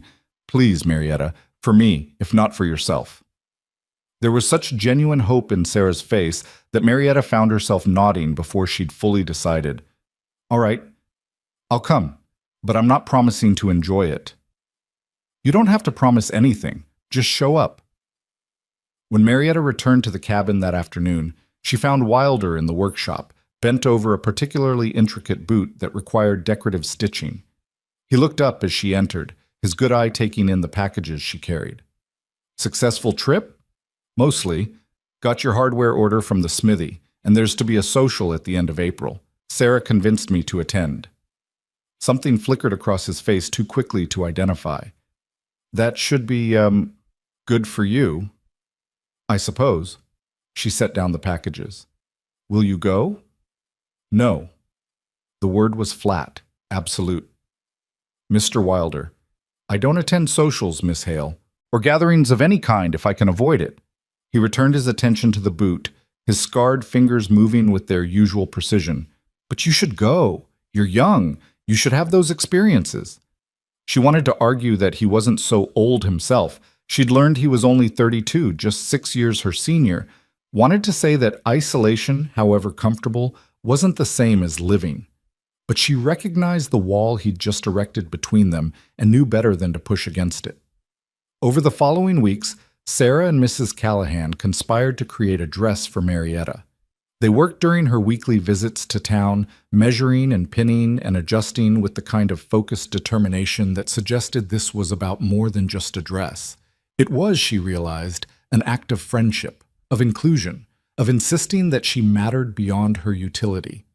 The dress took shape in a deep forest green that brought out the color of her eyes. Sarah had designed it with a high waist and clean lines that actually flattered Marietta's height rather than trying to minimize it. When she tried on the nearly complete version, she barely recognized herself in Mrs. Callahan's mirror. "You look beautiful," Sarah breathed. "I look tall," Marietta corrected, but without the old bitterness. "You look like yourself, properly dressed," Mrs. Callahan said firmly. "That's what beautiful means." Back at the cabin, Marietta found herself thinking about the social more than she wanted to admit. She'd been content in her isolation, yes, but content wasn't the same as happy, and happy wasn't the same as whole. Maybe Sarah was right. Maybe she did need more than work and quiet and the careful distance she maintained with Orrin Wilder. His name in her thoughts surprised her. When had she started thinking of him as Orrin rather than Mr. Wilder? Sometime during the long winter evenings of shared meals and comfortable silence, probably.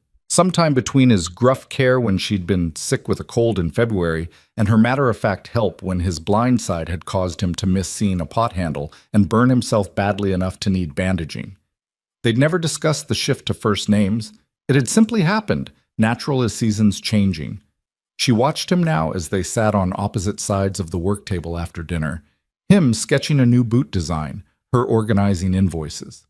The lamplight caught the scars on his face, but she'd grown so accustomed to them that she no longer really saw them. She saw instead the concentration in his expression, the careful intelligence in his hands. The quiet strength that allowed him to build this life alone and maintain it against all the pressures that might make a lesser man give up. "You're staring," he said without looking up. She felt heat rise to her face. "Sorry, just thinking." "About?"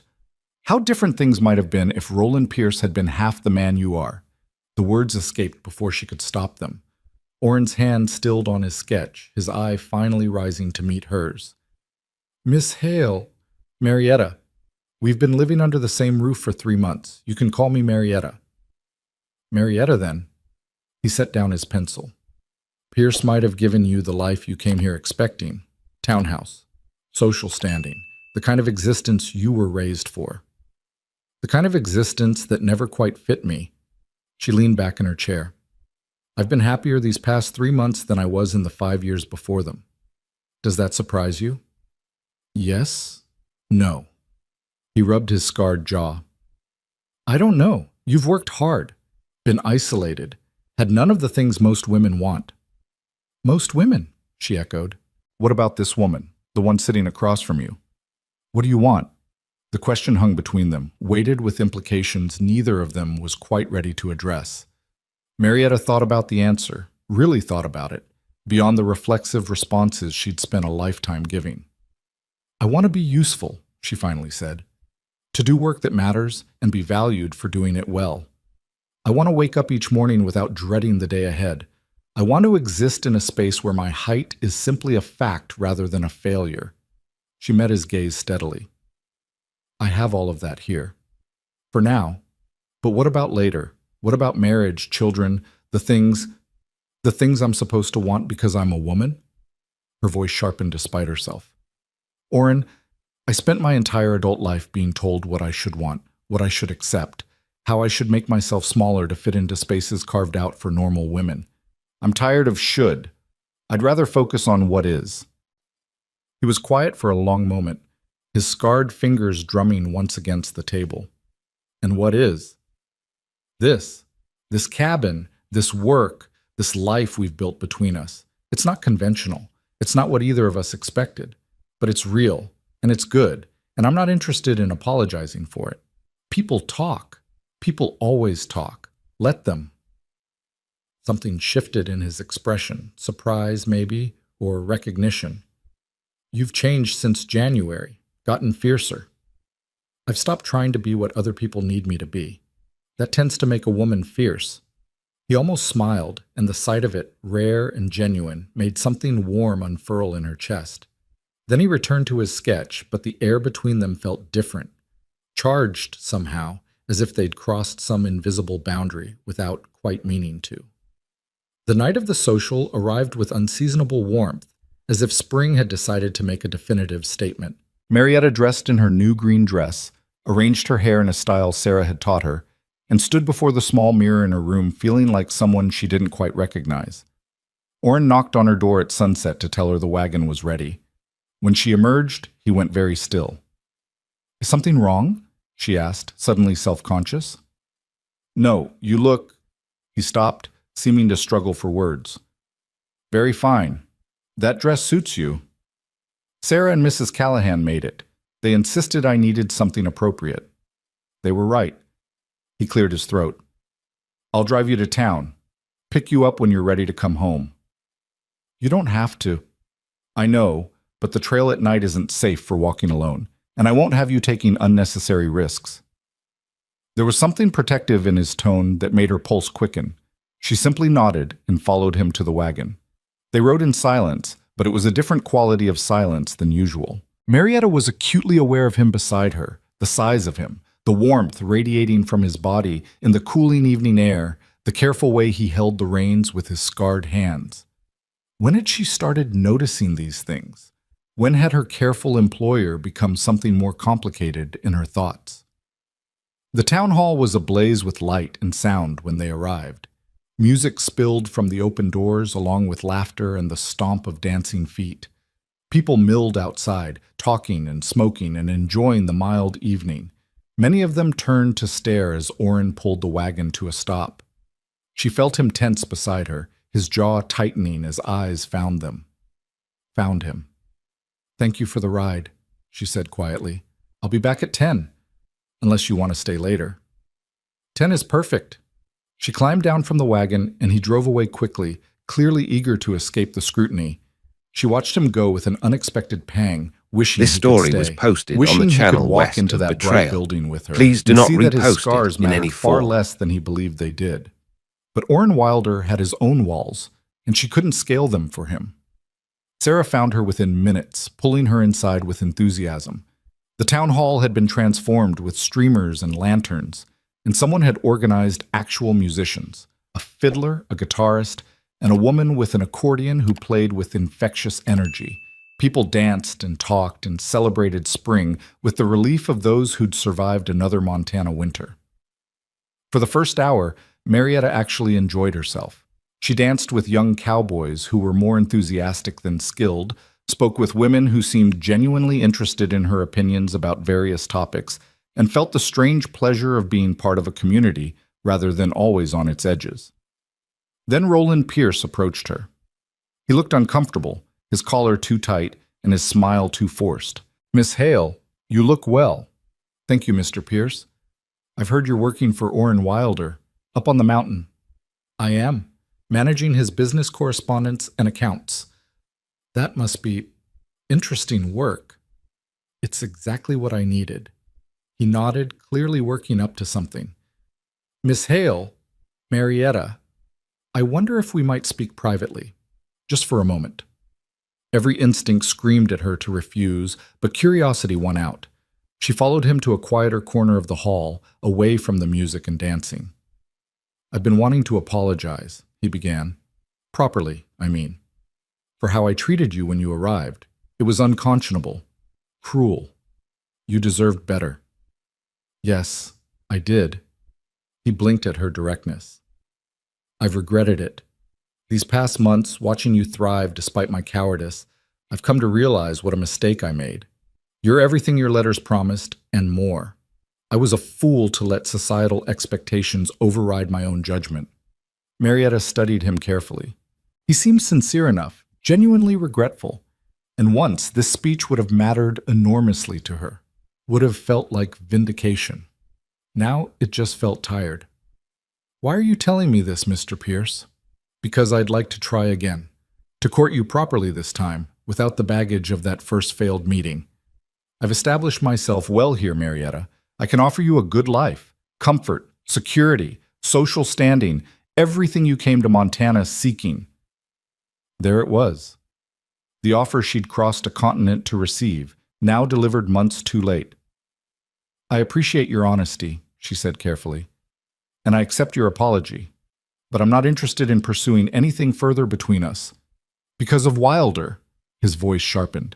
"Marietta, surely you understand that arrangement can't last. A woman of your quality, living alone with a man like that. A man like what?" The words came out cold enough to freeze. "A recluse. A scarred hermit who can barely string two sentences together, who hides on a mountain because he can't face normal society." Roland leaned closer, his voice dropping. "I know you're grateful to him for employing you when no one else would. But gratitude isn't a foundation for a life. You deserve more than being a servant to a man who'll never be able to give you what you really need." "And what do I really need, Mr. Pierce, since you seem to know me so well?" "A proper home, marriage, children, the respect of your community." Respect.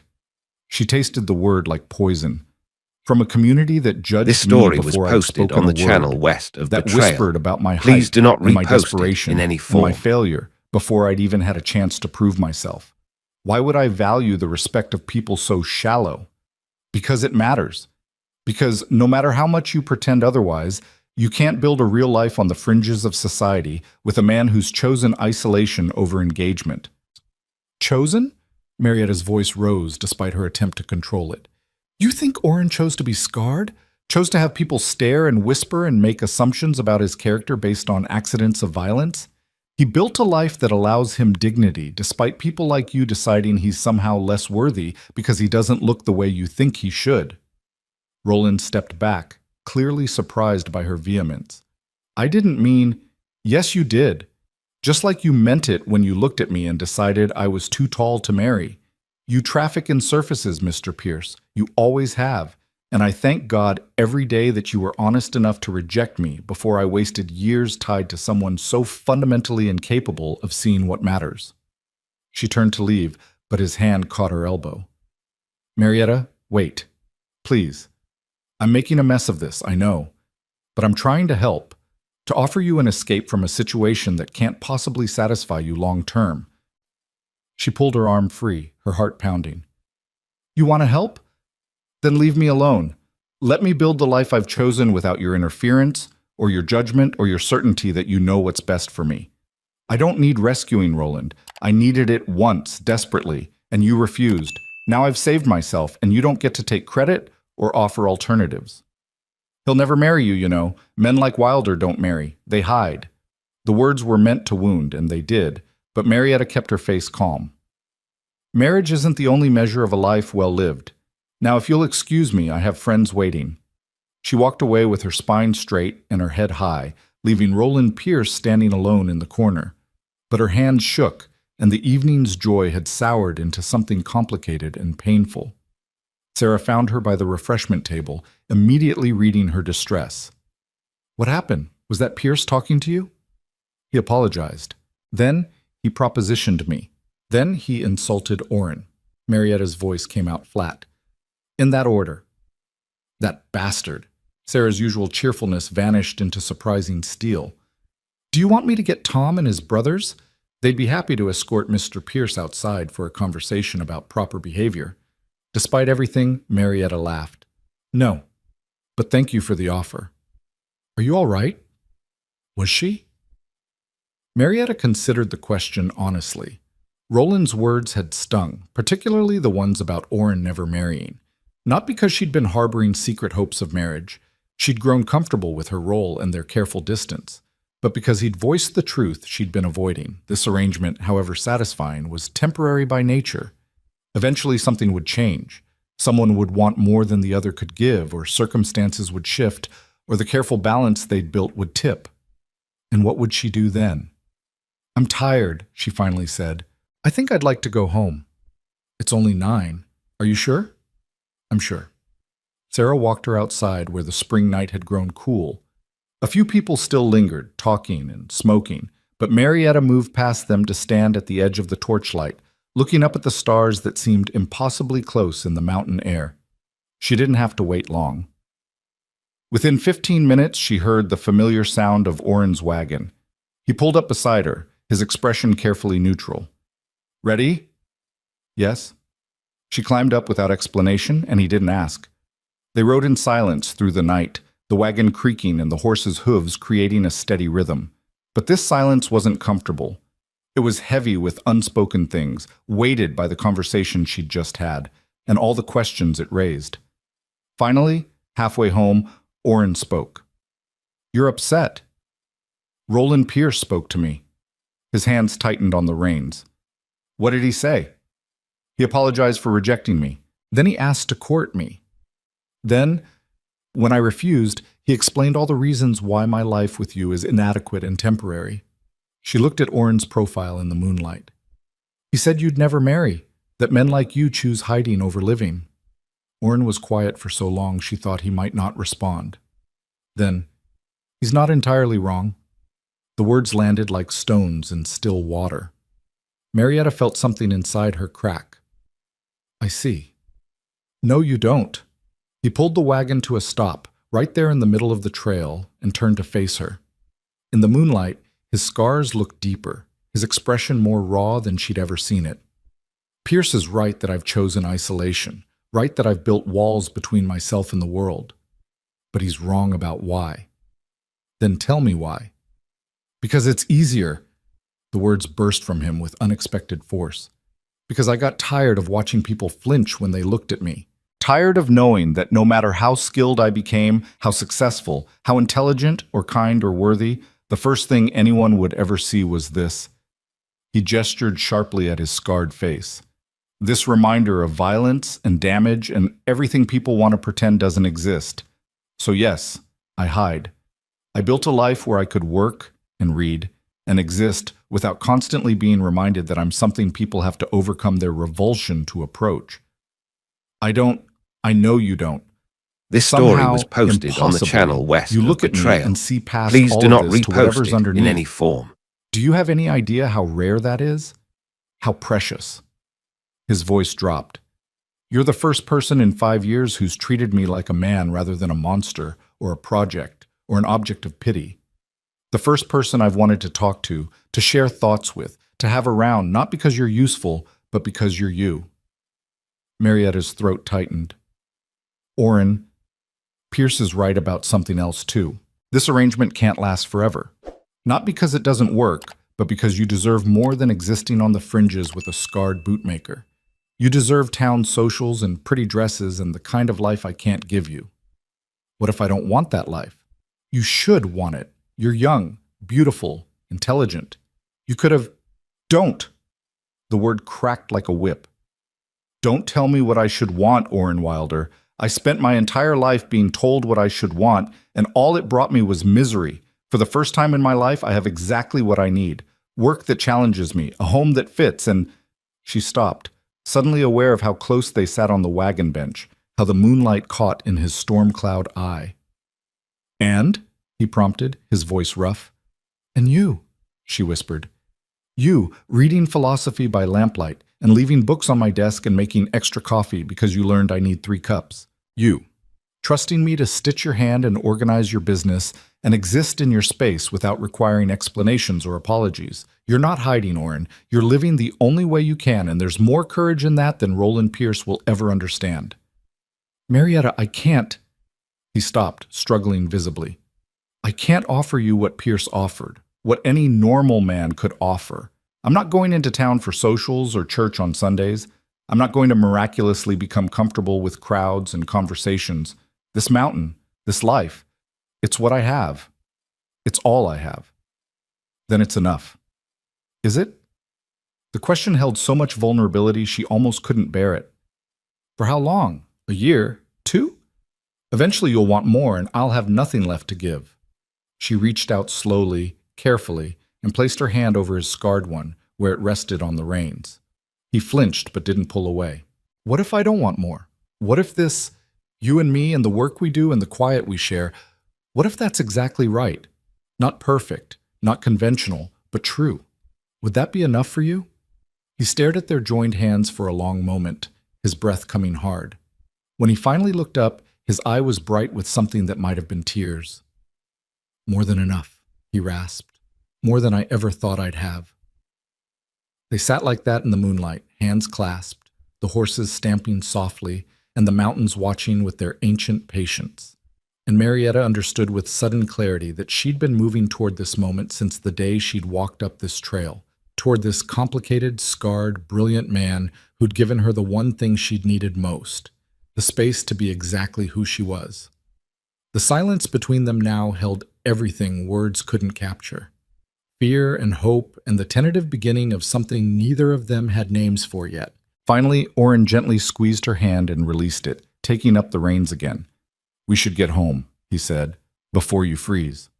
Home, she echoed, and the word had never sounded so right. They didn't speak again until the cabin came into view, its windows dark against the star-scattered sky. Oren helped her down from the wagon with a gentleness that made her acutely aware of the size of his hands, the strength held carefully in check. Their fingers lingered together a moment longer than necessary. This story was before he posted on the stepped channel back, west of clearing his Betrayal. throat. Please do not I'll see to the repost horses, it in he any said, form. his voice rough. I'll make coffee, if you'd like some. I'd like that. Inside, Marietta moved through the familiar motions of banking the fire and setting the coffee to brew, but her hands trembled slightly. Something fundamental had shifted between them on that moonlit trail, and neither of them quite knew how to navigate the new territory they'd entered. The careful boundaries that had made their coexistence possible now felt like obstacles rather than protections. When Oren came in from the barn, stamping snow from his boots despite the spring thaw, she was sitting at the work table with 2 steaming mugs. He took the chair across from her, their usual positions, but the space between them felt charged with everything they'd almost said. Marietta, he began, then stopped. Started again. What happened tonight? What I said. I don't want you to feel obligated, I don't. Let me finish. He wrapped both hands around his mug, staring into the dark liquid. I've been alone a long time. By choice, mostly. It was easier than constantly confronting how people saw me. But these past months with you here, I've remembered what it's like to share space with someone who doesn't flinch, who looks at me and sees a person rather than a collection of scars and failures. He lifted his gaze to meet hers. I value that. Value you. But I won't trap you in something out of gratitude or obligation, or because you think you don't have other options. Is that what you think this is? Gratitude? Isn't it? I gave you work when you needed it, a place to stay when you had nowhere to go. It would be natural for you to conflate appreciation with something more. Marietta set down her mug with deliberate care. Orrin Wilder, I have spent my entire adult life being told what I feel and why I feel it by people who've never bothered to actually ask me. My mother decided I was ungrateful for not appreciating her attempts to make me marriageable. My sister assumed I was bitter about my height when I was simply tired of apologizing for it. Roland Pierce determined I would eventually want the conventional life he could offer, regardless of what I actually said. And now you're sitting there deciding that my feelings are just gratitude dressed up as something more substantial. Her voice remained steady but carried an edge. So let me be absolutely clear. I am grateful to you, yes. But I also respect you, enjoy your company, value your thoughts, and have spent the better part of a month trying not to notice how I feel when you leave books on my desk, or make sure there's coffee waiting when I wake, or stand just a bit too close when you're showing me something in a ledger. The last part came out in a rush, and she felt heat rise to her face, but she held his gaze, refusing to look away. Orrin sat very still, his scarred fingers tight around his mug. You noticed that last one? Of course I noticed. I thought I was being subtle. You were. I'm observant. She took a breath. The question is what we do now. We can pretend this conversation never happened and return to our careful distance. Or we can acknowledge that something's changed and decide together what that means. And what do you want it to mean? The question hung between them, enormous in its implications. Marietta thought about all the ways she could answer, safely, cautiously, with the kind of hedging that would protect them both from risk. Then she thought about walking 3 miles through snow to meet a strange man because she'd had no other choice, about stitching his hand while he talked her through it, about months of quiet evenings and shared work and the slow building of trust between two people who'd been broken by the world's judgments. I want to stop pretending that this is just an employment arrangement, she said. I want to acknowledge that we've built something here that matters. Something worth protecting and nurturing and seeing where it leads. Even knowing I can't give you the life Pierce offered, the social standing, I don't want that life. I thought I did once, but I was wrong. What I want is this, you and me and the work we share and the quiet we've built. I want to wake up in this cabin and know I'm exactly where I should be, with exactly who I should be with. His eye had gone bright again, and he looked away quickly, blinking. When he spoke, his voice was barely above a whisper. I've been alone so long I forgot how to hope for anything else. Then you showed up, all fierce practicality and stubborn strength, and suddenly the silence felt less like safety and more like just empty. It doesn't have to be empty. No. He looked back at her, and something in his expression made her breath catch. No, it doesn't. They sat in silence for a long moment, the weight of words spoken and implications acknowledged settling around them like snow. Finally, Orrin stood and moved to the window, looking out at the mountain silhouetted against the stars. There's something you should know, he said, about the accident that scarred me, about why I came here. You don't have to. I do. If we're doing this, whatever this is, you deserve the whole truth. He pressed one hand against the window frame. The scaffolding collapse in Denver, I told you 3 men died. What I didn't tell you is that it was my fault. Marietta's heart clenched. Orrin, I was the foreman, responsible for checking the equipment, the setup, everything. I did check it. I was thorough. But I missed something, a stress fracture in one of the support beams. Something I should have caught. His voice had gone flat, reciting facts to distance himself from feeling. When it gave way, the whole structure came down. I managed to grab 2 men and pull them clear. But the others, he stopped, his jaw working.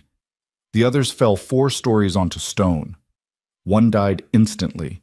The other 2 lingered for days. And I stood there with half my face torn open, knowing I'd killed them through my failure. It was an accident, Marietta said firmly. A terrible accident, but not murder, not deliberate negligence. The investigation agreed with you, found no fault in my procedures, said the fracture was hairline, nearly impossible to detect without specialized equipment we didn't have, absolved me completely. He turned to face her, and his expression was raw. But those men were still dead. Their families were still destroyed, and I was still the one who'd missed that fracture. Legal absolution doesn't erase moral responsibility. Is that why you came here? Penance? Partly. Mostly because I couldn't stand the looks anymore. The pity from people who knew what happened. The fear from people who didn't but assumed someone with scars like mine must have done something to deserve them. The constant weight of being reminded that I'd failed in the most fundamental responsibility a foreman has, keeping his crew safe. He moved back to the table, sitting heavily. I came here to work with my hands, to make things that wouldn't collapse and kill anyone, to be alone with my guilt where it couldn't hurt anyone else. Marietta reached across the table and took his hand, the scarred one he usually tried to hide.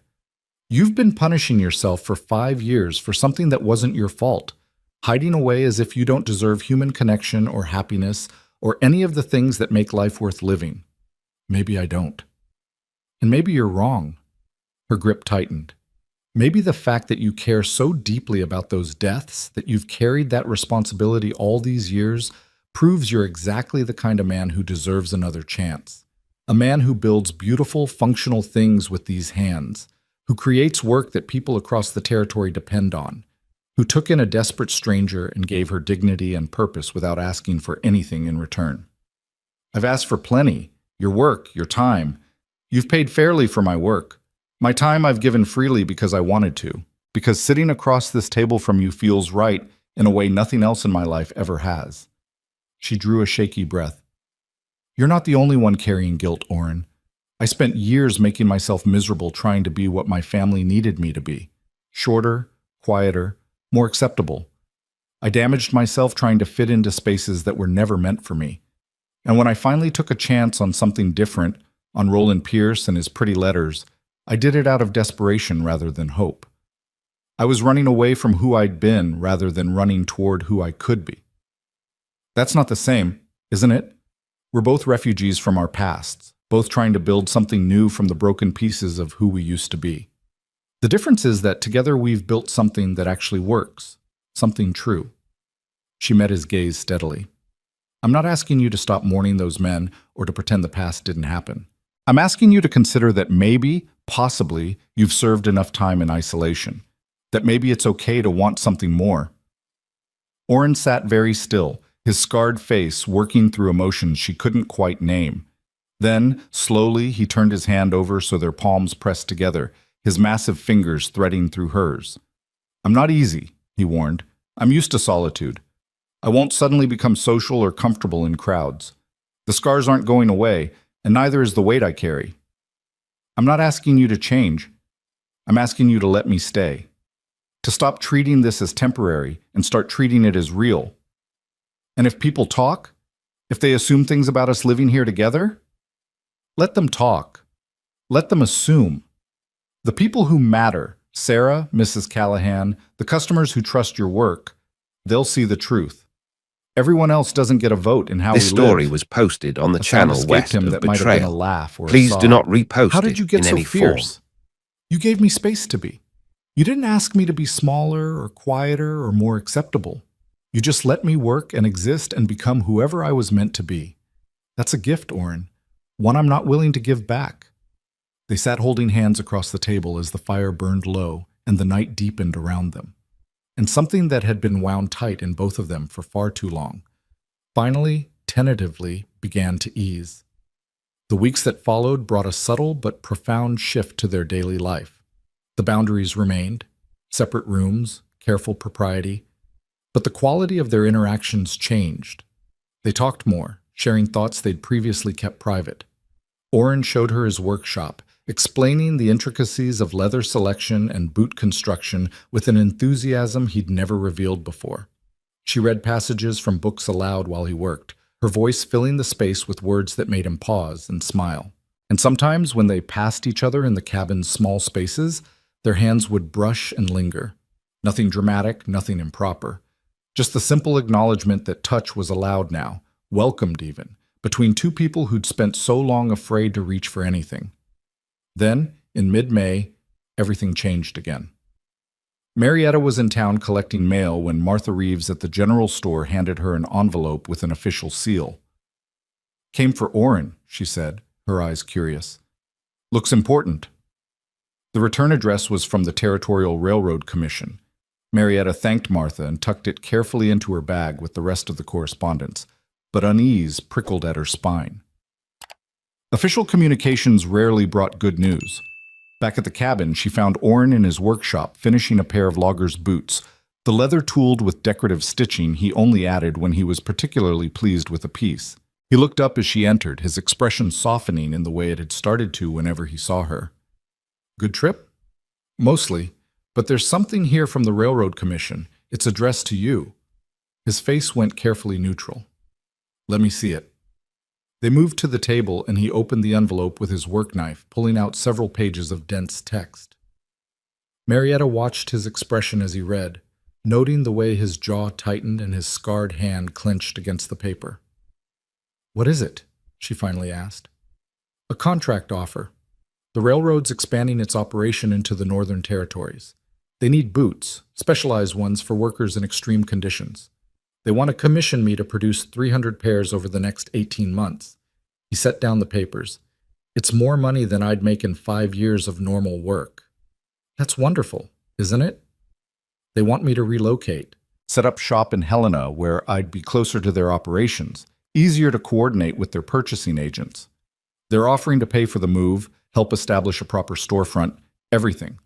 He looked up at her, and his eye held something that might have been panic. "They want an answer within 2 weeks." Marietta felt the floor tilt beneath her. Helena. The territorial capital, bustling with people and commerce and everything Orrin had spent 5 years avoiding. A place where he'd be visible, watched, judged constantly. "What do you want to do?" she asked carefully. "I don't know." He stood and paced to the window, his shoulders rigid. "The money would be life-changing. The recognition would establish me as one of the premier bootmakers in the territory. It's everything I should want. But it would mean leaving this. The cabin, the mountain, the life I've built here where I can work in peace. It would mean being seen again, stared at, having to interact with purchasing agents and supply merchants and all the people who will have opinions about my scars and my history and everything I've tried to leave behind." "You could do it," Marietta said quietly. "You're strong enough, skilled enough. If you wanted this opportunity, you could handle the challenges that come with it. Could you?" The question stopped her. "What do you mean?" "Come with me. To Helena. We could—" He stopped, struggling for words. "We could make it official. A real partnership, recognized and legal. You wouldn't just be helping with correspondence anymore. You'd be managing an actual business, dealing with contracts and suppliers, and all the things you're brilliant at. We could build something bigger than this cabin, something that matters beyond just us." Marietta's heart raced. He was offering her everything she'd thought she wanted back in Philadelphia. A real position, business ownership, a future with clear trajectories and growth. And he was offering it wrapped in something even more precious. A life built together, officially and openly. So why did the thought of leaving this cabin make her want to weep? "What about the life we have here?" she asked. "The quiet and the peace and the work we do without anyone watching or judging." "I'd be giving that up regardless. The railroad contract is too big to turn down from a business perspective, but I'd rather give it up for something new we build together than face it alone." "You wouldn't be alone. I'd be with you." "Would you?" He turned from the window, and his expression was raw with vulnerability. "Or would you eventually realize that Helena offers you opportunities I can't? That a scarred bootmaker, even a successful one, can only hold you back from the life you could have? Why do you keep trying to convince me I want something different than what I have?" "Because I'm terrified." The words burst from him with startling force. Because I've been alone so long, I don't know how to believe that someone could actually choose me. Choose this. And if we move to Helena, if we make this official and public and permanent, there's no going back. You'd be tied to me, to my scars and my limitations, and all the ways I'll inevitably fail to give you what you deserve. And I couldn't bear it if you woke up one day and realized you'd made a terrible mistake. Marietta crossed the room in 3 long strides and took his scarred face between her hands, forcing him to look at her.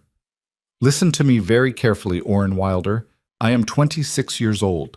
I have spent my entire adult life making compromises and accepting limitations and trying to squeeze myself into shapes that didn't fit. I know what settling feels like. I know what desperation looks like. And this, what we have here, is neither of those things. Marietta, I'm not finished. When I came to Montana, I was running from a life that had broken me, searching for any escape from the person I'd been forced to become. And yes, you gave me shelter when I needed it. But what happened after that wasn't gratitude or obligation or some kind of confused appreciation. It was 2 broken people discovering they fit together in ways that made them both more whole. You didn't save me, Orrin. We saved each other. His hands came up to cover hers where they rested against his face. I know, I do know that. But Helena would be hard for both of us. You'd have to face scrutiny you've been avoiding. I'd have to navigate society as your wife rather than just your employee. People would talk, would judge, would make assumptions about both of us. She took a breath. But we'd be doing it together, building something that matters, creating work that helps people across the territory. That's not nothing, Orrin. That's actually quite a lot. So you want to go? I want you to make the choice that's right for you, for your business and your future. And then I want to be part of that future, wherever it takes us. He pulled her hands down but didn't release them, holding them against his chest where she could feel his heart hammering. What if I can't do it? What if I get to Helena and the crowds and the stairs and all of it becomes too much? Then we'll figure it out together. We'll adapt the way we've been adapting since the day I walked up this mountain. She squeezed his hands. But Orrin, you have to stop assuming you'll fail before you even try. You've built an incredible business here, alone, with no help and no recognition. Imagine what you could build with resources and support, and a partner who believes in you. You really think I could handle it? I think you can handle anything you set your mind to. The question is whether you want to. He was quiet for a long moment, his storm cloud eye searching her face. Then he released her hands and walked to his desk, pulling out paper and pen with decisive movements. What are you doing? She asked. Drafting a response to the Railroad Commission, accepting their contract with conditions. Conditions?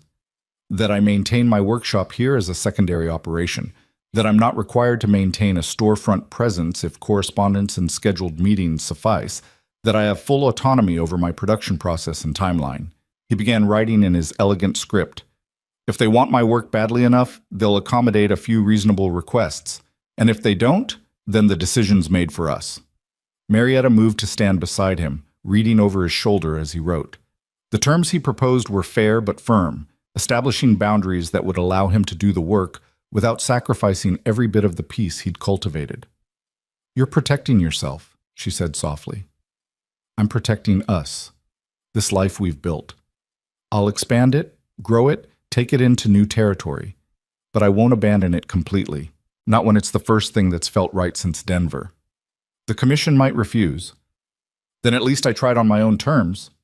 He finished the letter and set down his pen. There's one more condition I should add. This story What's was that? posted on the channel He turned on his west stool of to face Betrayal. her, and his Please do expression not held a repost it determination in any she'd rarely form. seen. That they're contracting with Wilder and Hale, partners, not just me. You've built this business as much as I have these past months. You deserve recognition for that. And he stopped, swallowed hard. And I want it official. I want the world to know that we're partners in every sense, business and life and everything that matters. Orrin, are you? I'm asking badly. I know I am. But Marietta, will you marry me? Not because it's proper or expected, or because the railroad contract would be easier with clear business partnership, but because I can't imagine building any kind of future that doesn't have you in it. Because you've taught me that isolation isn't the same as peace, and that being seen by the right person doesn't have to hurt. He reached out and took her hand. I can't promise ease or conventional happiness or any of the things Pierce could offer, but I can promise honesty and respect and a partnership where you're valued for exactly who you are. If that's enough, if I'm enough, then yes, I'm asking. Marietta felt tears prick her eyes. This scarred, careful man who'd given her space to become herself was now offering her everything she'd never known she wanted. Not rescue or elevation or the salvation of marriage to someone acceptable, but true partnership with someone who saw her completely and wanted her anyway. Yes, she whispered. Yes, absolutely yes. The sound he made was somewhere between a laugh and a sob. Then he was standing, pulling her against him in an embrace that felt like coming home after a lifetime of wandering.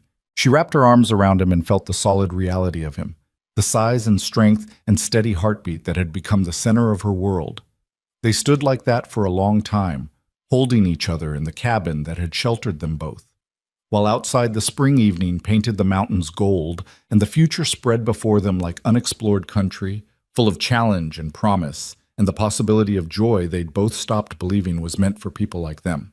When they finally pulled apart, the cabin had grown dark around them except for the fire's glow. Orrin kept one hand on her waist, as if afraid she might disappear if he let go completely, and Marietta found she had no desire to step away from the warmth of him. "I don't have a ring," he said suddenly, his voice rough with emotion. "I should have thought I could make something, but it would take time, and I don't need a ring right now." She pressed her palm against his chest, feeling his heart still racing beneath her hand. "I need you to send that letter to the Railroad Commission, and then I need you to tell me everything you're afraid of about Helena, so we can face it together." He nodded slowly, then moved to add her name to the letter with careful strokes. Wilder and Hale. Partners. The words looked right on paper, official and permanent in a way that made Marietta's breath catch. When he finished, he sealed the envelope and set it aside for tomorrow's mail run. "My fears," he said, returning to stand before her. "Where do I start?" "Anywhere. Everywhere. I want to know all of it." They sat together on the worn sofa near the fire, close enough that their shoulders touched. Orrin stared into the flames as he spoke, his words coming slowly at first, then faster, as if a dam had broken. "I'm afraid of the stairs.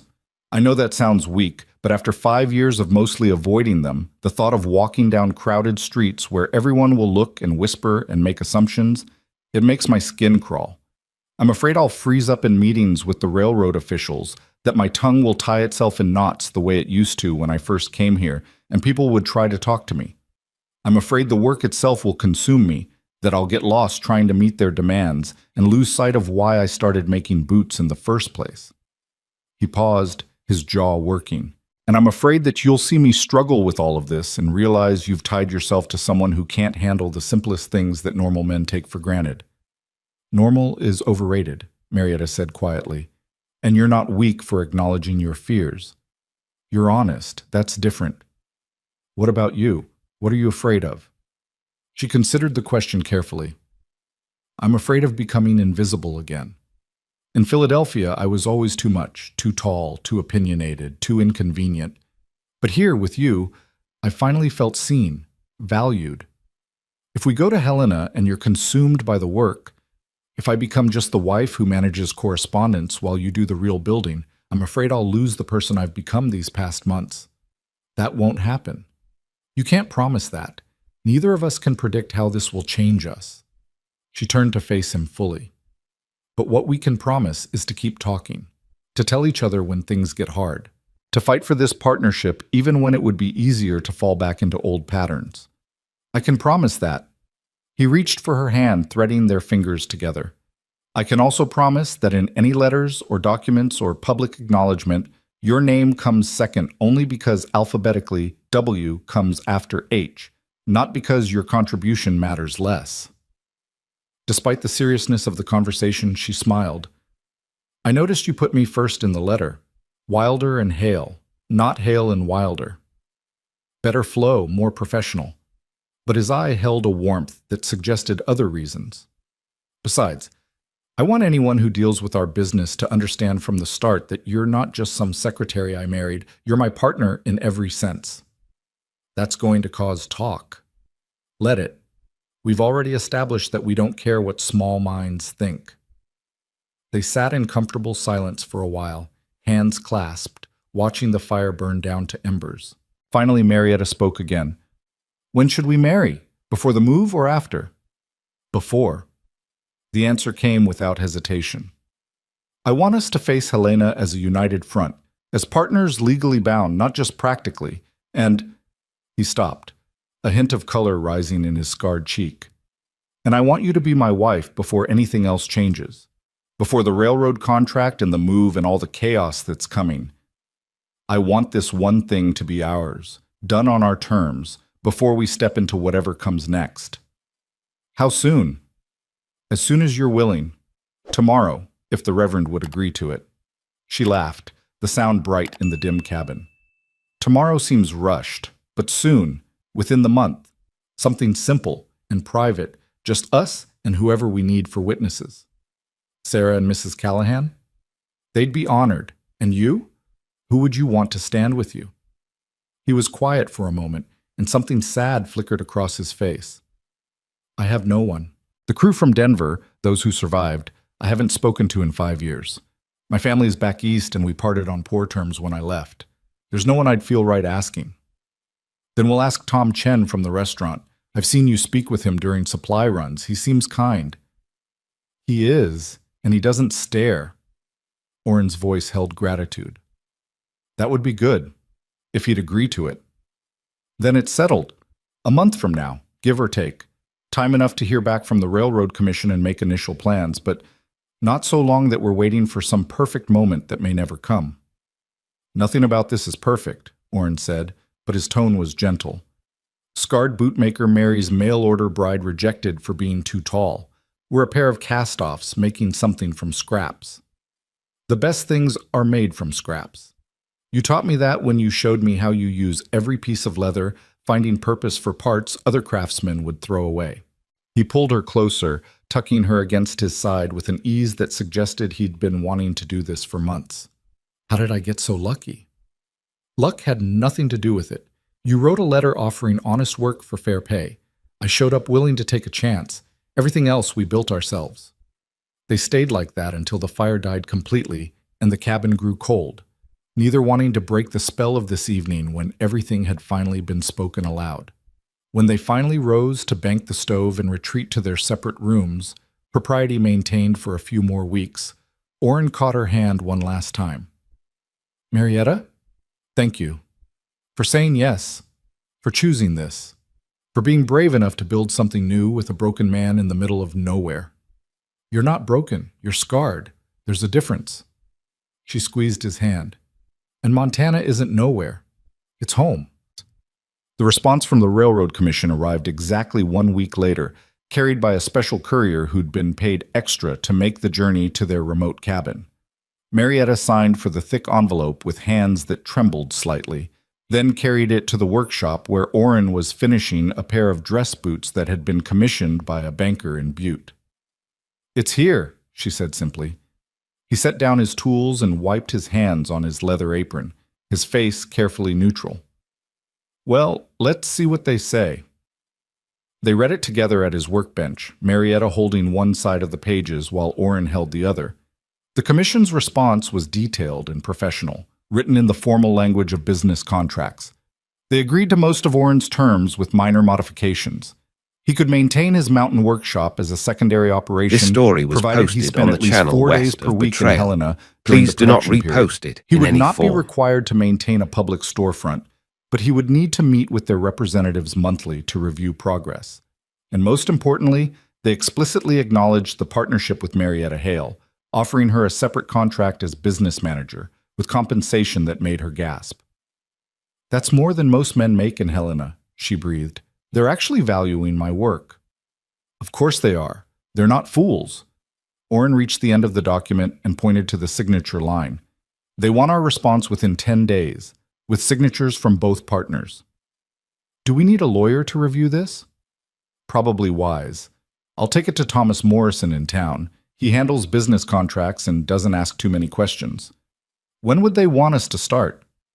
August 1st? 3 months from now. He set down the papers and looked at her, his scarred face serious. That's not much time to plan a move, get married, and prepare for this kind of expansion. If you want to wait, if this is too fast... It's not too fast. It's terrifying, but in a good way, like standing at the edge of something enormous and knowing the only way forward is to jump. Together? Always together. The next weeks passed in a blur of planning and preparation. The lawyer reviewed the contract and declared it fair, with only minor changes requested and quickly approved. Marietta began making lists, what they'd need to bring to Helena, what could be sold or stored, how to organize the transition of current orders. Orrin threw himself into finishing all pending work, determined to meet every commitment before taking on the massive railroad contract. And through it all, they planned a wedding. It was Sarah who insisted they needed more than just a simple ceremony. "I'm not saying you need a grand affair," she'd said during one of Marietta's weekly visits to town.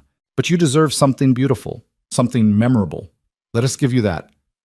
What Sarah meant by us became clear over the following weeks as the women of Thornfield, even those who'd been skeptical or judgmental when Marietta first arrived, rallied to create something special. Mrs. Callahan donated fabric for a proper wedding dress. Martha Reeves's sister, who had a talent for sewing, offered to make it. The Reverend's wife brought out her own mother's veil, carefully preserved, and insisted Marietta borrow it. Even women Marietta barely knew contributed small things: a blue ribbon for luck, a cameo brooch, advice on arranging wildflowers. "Why are they doing this?"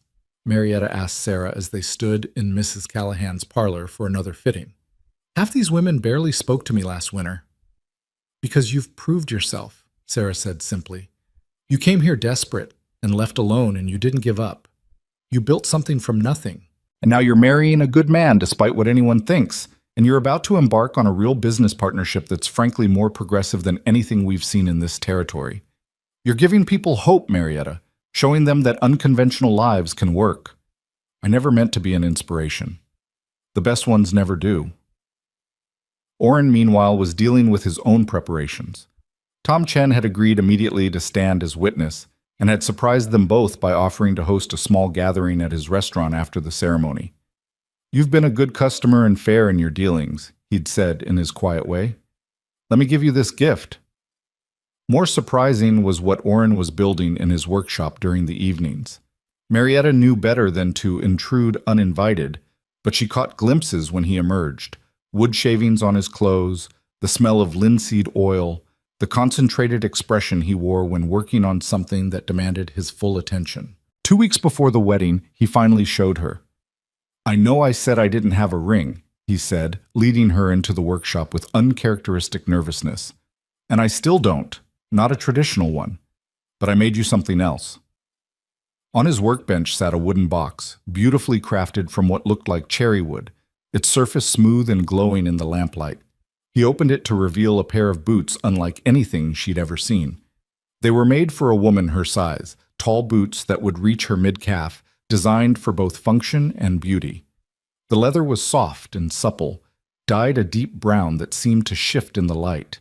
But it was the details that stole her breath. He'd tooled delicate patterns into the leather, mountain peaks and pine trees and birds in flight, all rendered with exquisite precision.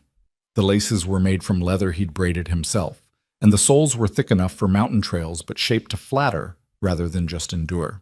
"I know most men give jewelry," he said, watching her face anxiously, "but I wanted to give you something that reflected what you mean to me. You walked up this mountain in shoes that barely fit, taking a chance on a stranger because you had no other choice. These boots are made exactly for you, your height, your stride, the life we're building together.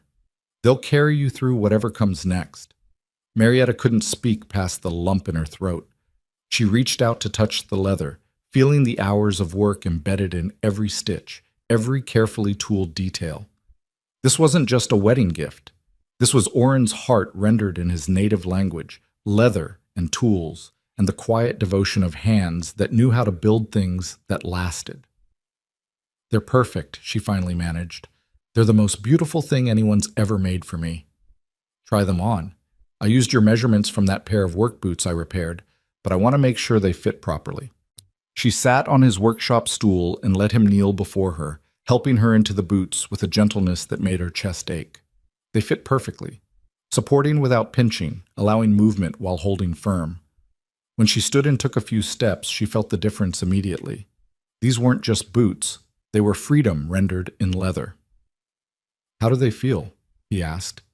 Instead of answering, she pulled him up and kissed him. It was their first real kiss, careful and sweet and full of promise. When they broke apart, both slightly breathless, she whispered against his scarred cheek, "They feel like home, like I'm exactly the right size and exactly where I'm meant to be." His arms came around her, solid and sure. "That's all I wanted. For you to know that you're perfect exactly as you are. That your height isn't something to apologize for or work around. It's part of what makes you remarkable," says the man who's 6.5 feet tall. Says the man who finally found someone who fits him. He kissed her forehead. In every possible way. The day of the wedding arrived with perfect June weather, clear skies, warm sun, and a breeze that carried the scent of pine and wildflowers. Marietta dressed in Mrs. Callahan's boarding house with Sarah's help. The green dress transformed into wedding white through some sewing magic she didn't quite understand. The veil was delicate lace that framed her face without hiding it, and on her feet she wore Oren's boots, their beauty hidden beneath her skirts, but their presence a constant reminder of the man waiting for her.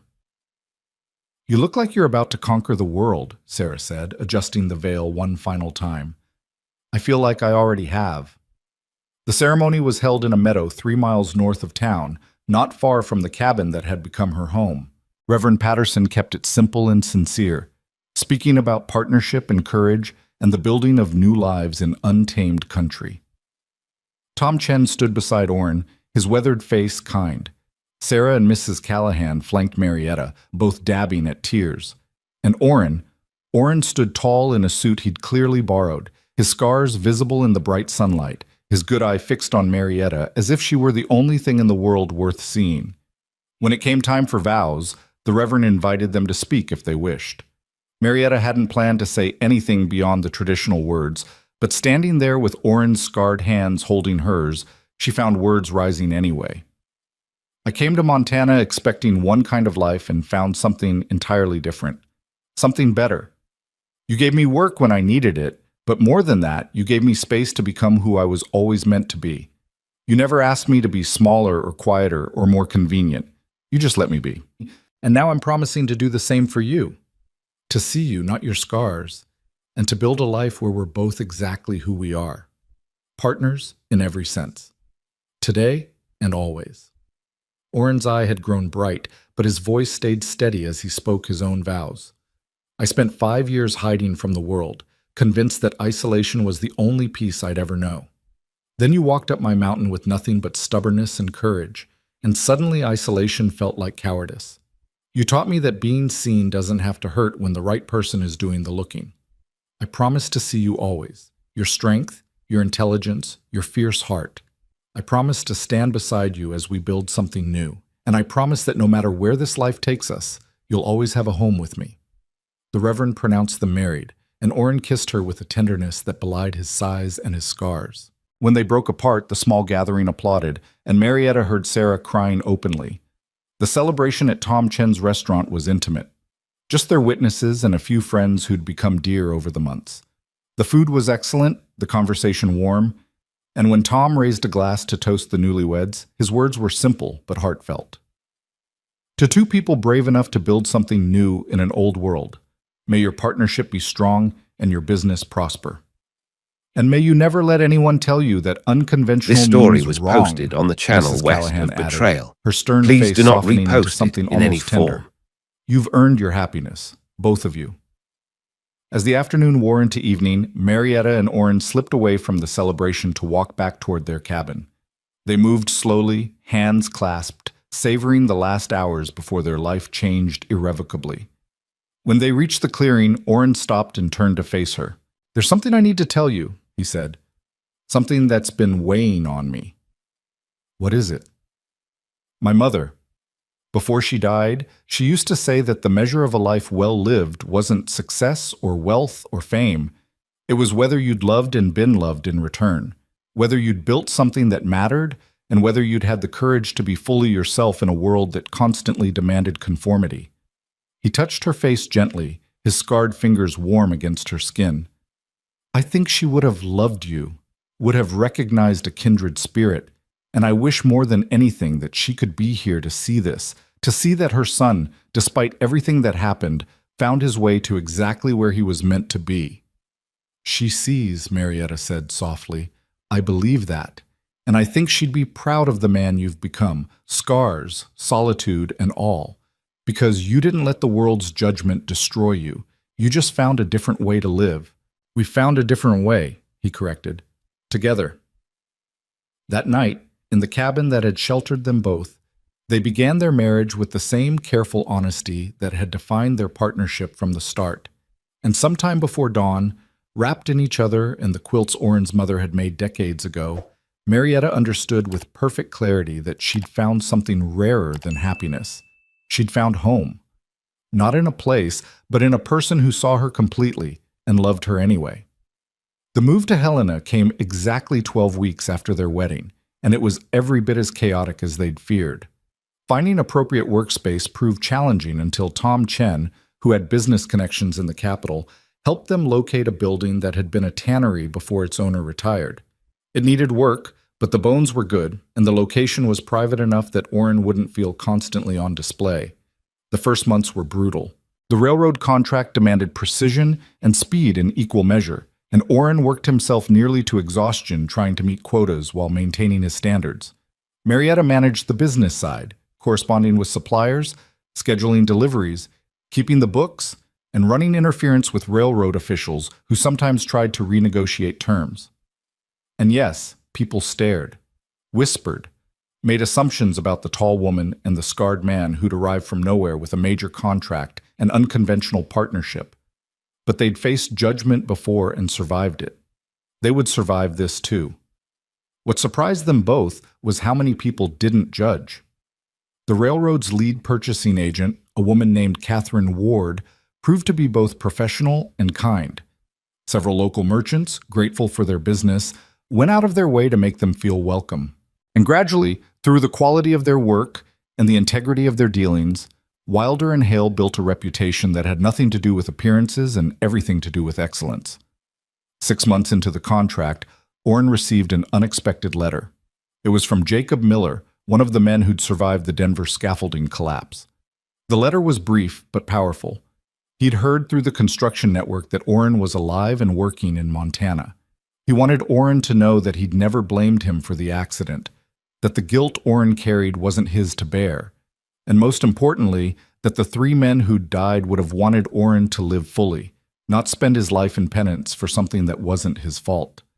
Marietta found Oren in their workshop late that night, the letter spread on his bench, tears tracking down his scarred face. She didn't speak, just wrapped her arms around him from behind and held him while he finally, 5 years later, allowed himself to grieve properly and begin to let the guilt go. The transformation wasn't immediate or complete. Healing never was. But gradually, month by month, Oren began to carry himself differently. He'd never love crowds or seek attention, but he stopped flinching quite so much when people looked at him. He started speaking more in business meetings, his deep voice gaining confidence as he realized people were listening to his ideas rather than staring at his scars. And Marietta thrived in ways that surprised even her. She'd always been good with numbers and organization, but running a real business revealed talents she hadn't known she possessed. She negotiated contracts with the steel-spined efficiency of someone who'd been told no too many times to be intimidated by posturing. She built relationships with suppliers and customers that turned transactions into partnerships. And when a second major contract came through, this one from the mining consortium that had seen their railroad work, it was Marietta who structured the deal that allowed them to expand without overextending. By their first anniversary, Wilder and Hale wasn't just surviving. It was succeeding beyond anything they'd imagined back in that mountain cabin, but success brought its own complications. The invitation arrived on a Tuesday afternoon in June, exactly 1 year after their wedding. It was embossed on heavy paper, formal and elegant, requesting the honor of Mr. and Mrs. Orrin Wilder's presence at a reception hosted by the territorial governor to celebrate Montana's most successful new businesses. Orrin read it 3 times, his expression growing more anxious with each pass. "We don't have to go," Marietta said immediately. "This isn't required for the business. We can send regrets. We should go." He set down the invitation with deliberate care. "The contracts we have, the opportunities coming, they all depend on our reputation. And showing up at something like this, being seen as part of the business community rather than just hermits who happen to make good boots, that matters. I know it does.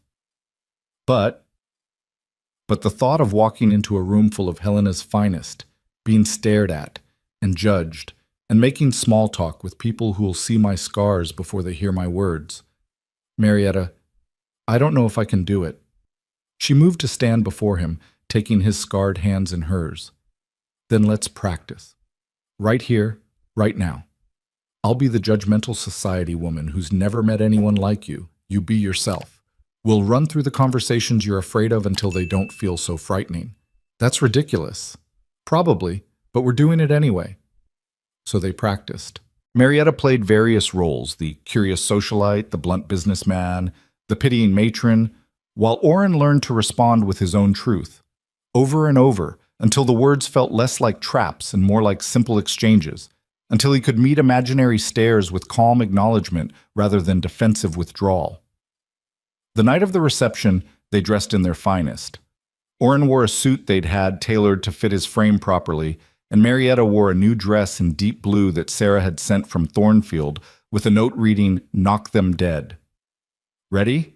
Orrin asked as they stood before the mirror in their Helena home, a small house they'd purchased near the workshop, cozy and comfortable. "I was ready the day I walked up your mountain," Marietta said. "Everything since then has just been details." The governor's mansion was blazing with light and full of people who represented Montana's growing prosperity. Mine owners and railroad executives, merchants and bankers, the carefully curated elite of a territory pushing towards statehood. As Marietta and Orrin entered, conversations paused. Heads turned, eyes tracked their progress across the room. But something was different this time. Yes, people noticed. But instead of whispers and judgment, Marietta heard recognition, respect even. These weren't townspeople gossiping about mail-order brides and scarred hermits. These were business leaders who'd heard of Wilder and Hale's reputation for excellence and fair dealing. "Mr. Wilder, Mrs. Wilder." The governor himself approached, his hand extended. "I'm delighted you could attend. Your work on the railroad contract has been exemplary. I've heard nothing but praise from the commission." Orrin shook his hand with only slight hesitation. "Thank you, Governor. The commission has been fair to work with. And Mrs. Wilder, I understand you're the business mind behind the operation. Catherine Ward speaks very highly of your negotiation skills." Marietta smiled. "My husband is too modest. The business works because we're partners in every sense. His craft, my organization, neither of us could do it alone." A true partnership. How refreshing. The governor's eyes moved between them with what seemed like genuine interest rather than idle curiosity. "Montana needs more enterprises built on such solid foundations. I hope you'll consider expanding further. We have territories opening that could use your expertise." As the evening progressed, they found themselves drawn into conversation after conversation. Some people were clearly curious about Orrin's scars, but most were more interested in discussing leather tanning techniques or business practices or the challenges of scaling production while maintaining quality. Marietta watched her husband gradually relax, his responses becoming longer and more confident as he realized people were actually listening. And when they finally left hours later, Orrin was quiet in a different way than usual. Not withdrawn or defensive, just thoughtful. "What are you thinking?" Marietta asked as they walked home. This story through was Helena's posted on the lamplit channel streets. west of Betrayal. That maybe Jacob Please was do not right. repost it Maybe in the any men form. who died would want me to live fully, to build something that matters, to stop hiding behind guilt and fear. He squeezed her hand. "I'll never love crowds. I'll probably always struggle with being seen, but tonight, for the first time since Denver, I felt like maybe, just maybe, I could be part of the world again without losing myself." "You've been part of the world all along. You just needed to remember how to see yourself the way others see you. not as scars and damage, but as skill and integrity and quiet strength. I see myself the way you see me, he corrected. Everything else follows from that. 3 weeks after the governor's reception, a letter arrived that would test everything they'd built. It was from Marietta's mother in Philadelphia, and its contents made her hands shake as she read. "What is it?" Orrin asked, noting her distress. "My mother. She's heard about our business, apparently through some connection with the railroad investors back east. She's decided to visit, to assess the situation and determine if I've made something of myself after that unfortunate Pierce business." Marietta looked up, her face pale. "She'll arrive in 3 weeks, and she's bringing my sister Eleanor. Do you want them to come?" "I don't know. My mother has never approved of anything I've done. She'll find fault with everything, our house, our business, you, me, how we live. Eleanor means well, but she always sides with Mother. It will be 3 days of judgment and criticism and being made to feel like I'm still somehow failing despite everything we've accomplished." Orrin took the letter from her shaking hands and read it himself. When he finished, his expression was thoughtful rather than worried. "Then let them come. Let them see what you've built, who you've become. And if they can't appreciate it, that's their failure, not yours." Easy to say, harder to feel when your mother is telling you for the 1,000th time that you're a disappointment. Marietta. He pulled her close, his arms solid around her. "You walked away from a life that was killing you to build something true. You took a chance on a scarred stranger and turned it into a thriving partnership. You've accomplished more in 18 months than most people manage in a lifetime. And you did it while being 6 feet tall and unapologetically yourself." He pulled back to look at her.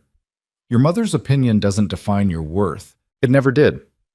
But I understand why it still hurts." "What do I do?" "You show them exactly who you are. No apologies. No making yourself smaller to fit their expectations.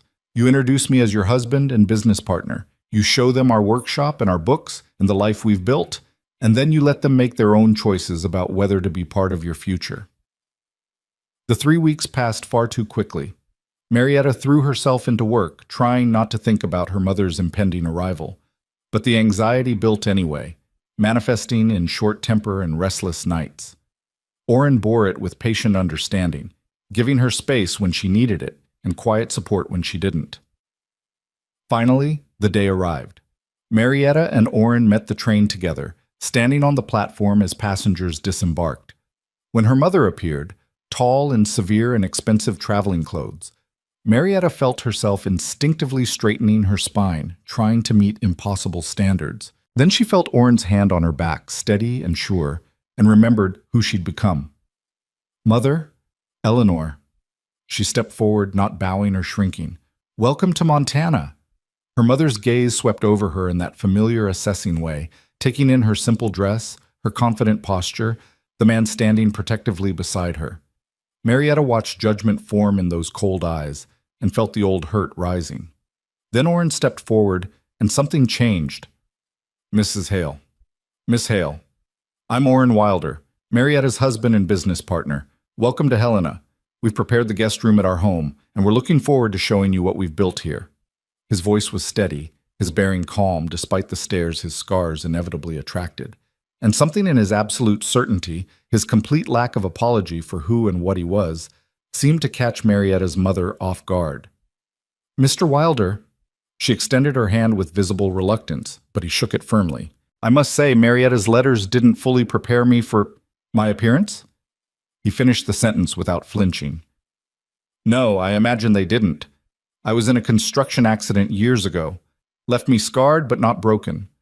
I'm fortunate to have found work I excel at and a partner who sees past surfaces." Eleanor gasped slightly at his directness, but their mother's expression shifted minutely. Respect, perhaps, or at least surprise that he'd addressed the unspoken issue so matter-of-factly. The first evening was strained but manageable.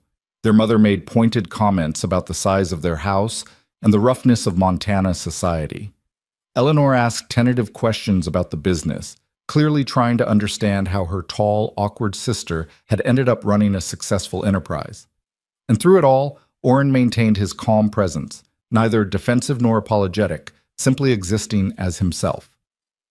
The second day, they gave their guests a tour of the workshop. Marietta watched her mother's face as they entered the space where boots in various stages of completion lined the walls, where Oren's tools hung with perfect organization, where the account books showed profits that even Philadelphia merchants would envy. "You do all this yourself?" her mother asked Oren, her voice carefully neutral. "The leather work? Yes. Marietta handles everything else: contracts, correspondence, accounts, negotiations. Without her, I'd still be a hermit on a mountain making boots for local miners. With her, we're filling contracts for the railroad and mining consortiums across 3 territories." "And you accept this arrangement?" The question was directed at Marietta, sharp with disbelief. "Being equal partners in a trade business? I don't accept it, Mother. I insisted on it. This is what I wanted, what I chose." Marietta met her mother's eyes steadily.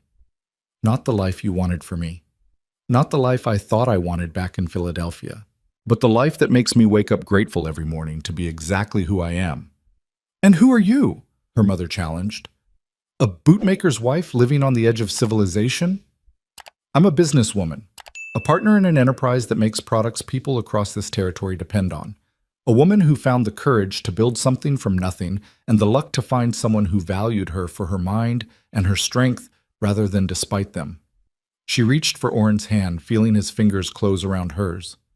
"I'm Marietta Wilder, and I'm finally, completely, myself."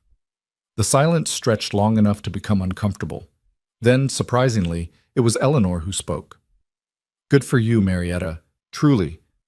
I've spent my whole life doing what was expected, being who Mother wanted me to be, and I'm miserable. You walked away from all of that and built something real. I envy you more than you know." Their mother turned to stare at Eleanor, shock written clearly on her face. Eleanor, really? "No, Mother, she deserves to hear it. We came here expecting to find Marietta living some desperate existence, scrambling to justify her choices. Instead, we find her thriving, happy, with a man who clearly adores her and a business that's succeeding beyond anything we could have imagined. Maybe, just maybe, she knew better than we did what she needed." The admission hung in the air, and Marietta felt tears prick her eyes.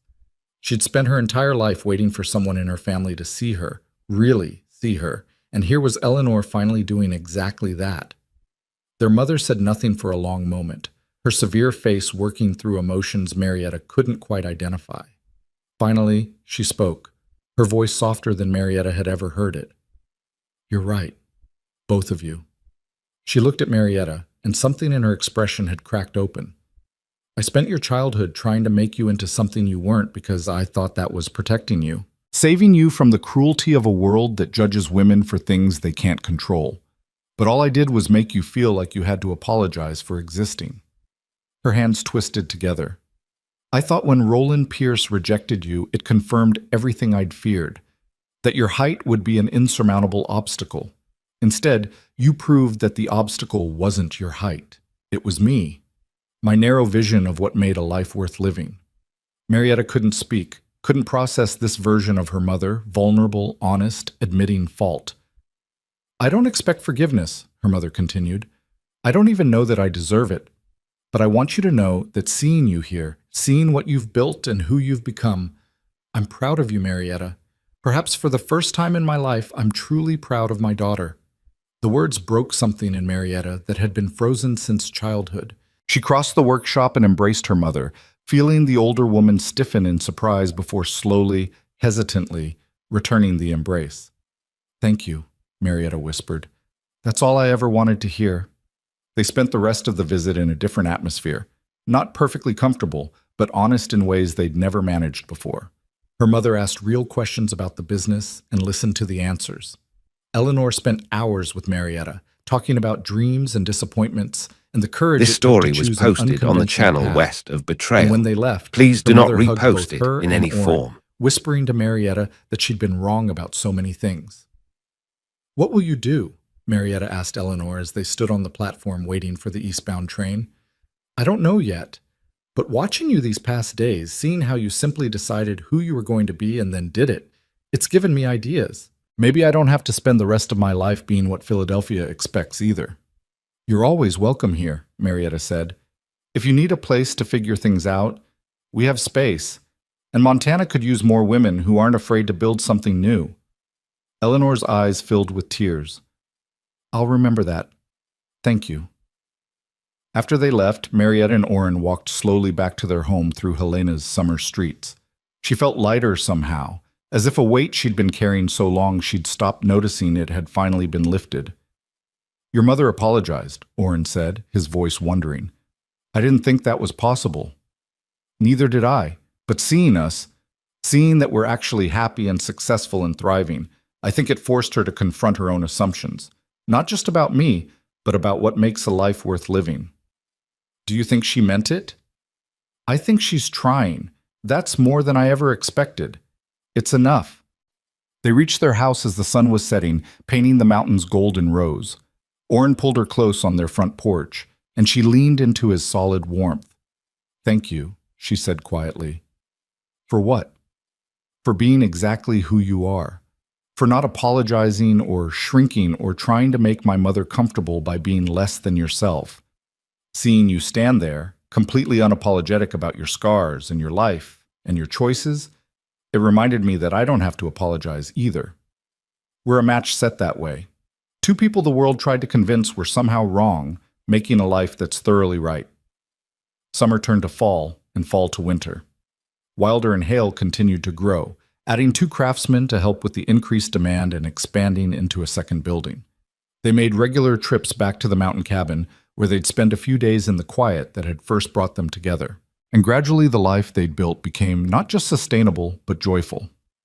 One evening in late December, as they sat by their fire reviewing the year's accounts, Marietta set down her pen and looked at her husband. Do you ever regret it, leaving the mountain, taking on all this complexity and visibility? Orrin considered the question seriously, as he always did. I miss the pure solitude sometimes, the simplicity of just making boots without contracts and negotiations and all the machinery of business. But no, I don't regret it. He gestured at the comfortable room around them, the books on the shelves, the space they'd made for themselves. This is better than hiding. Harder, but better. Because I'm not alone anymore. Because we built it together. Even with the stares, the attention, even with those, they matter less than they used to. Not because they've stopped, but because I've started to believe what you told me that first night when you stitched my hand, that I'm more than my scars, that what I build and who I love and how I live matter more than what I look like.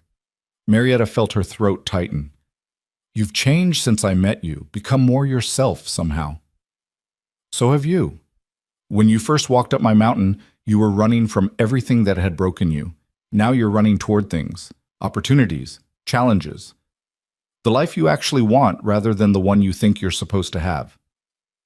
We saved each other, she said softly. No. He pulled This her story closer. was posted on the We channel gave each other west of space to Betrayal. save ourselves. Please do not repost different. it in any form. Better. They sat in comfortable silence as the fire burned low and the winter wind sang around their house. Tomorrow would bring new contracts to negotiate, new boots to craft, new challenges to face together. But tonight, they simply existed in the life they'd built. Unconventional, complicated, and more right than anything either of them had found before. When spring came again, their second spring as a married couple, they stood on the porch of their Helena home and watched the mountains wake from winter sleep. Somewhere up there, 3 miles north of Thornfield, their cabin waited for them. The place where it had all started with a letter and a desperate walk and 2 broken people discovering they fit together perfectly. Should we go? Orrin asked, reading her thoughts as he so often did.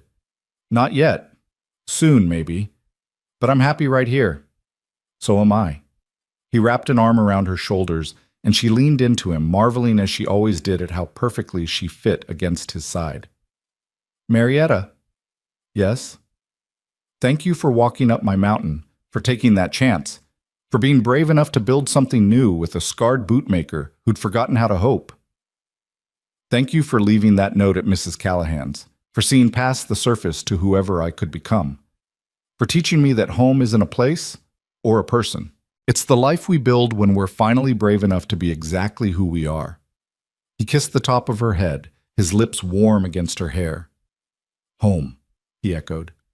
And standing there on their porch with the mountains rising in the distance and a future full of possibilities stretching before them, Marietta Wilder finally, completely, understood that she'd found everything she'd been searching for since the moment she stepped off that train in January's cold.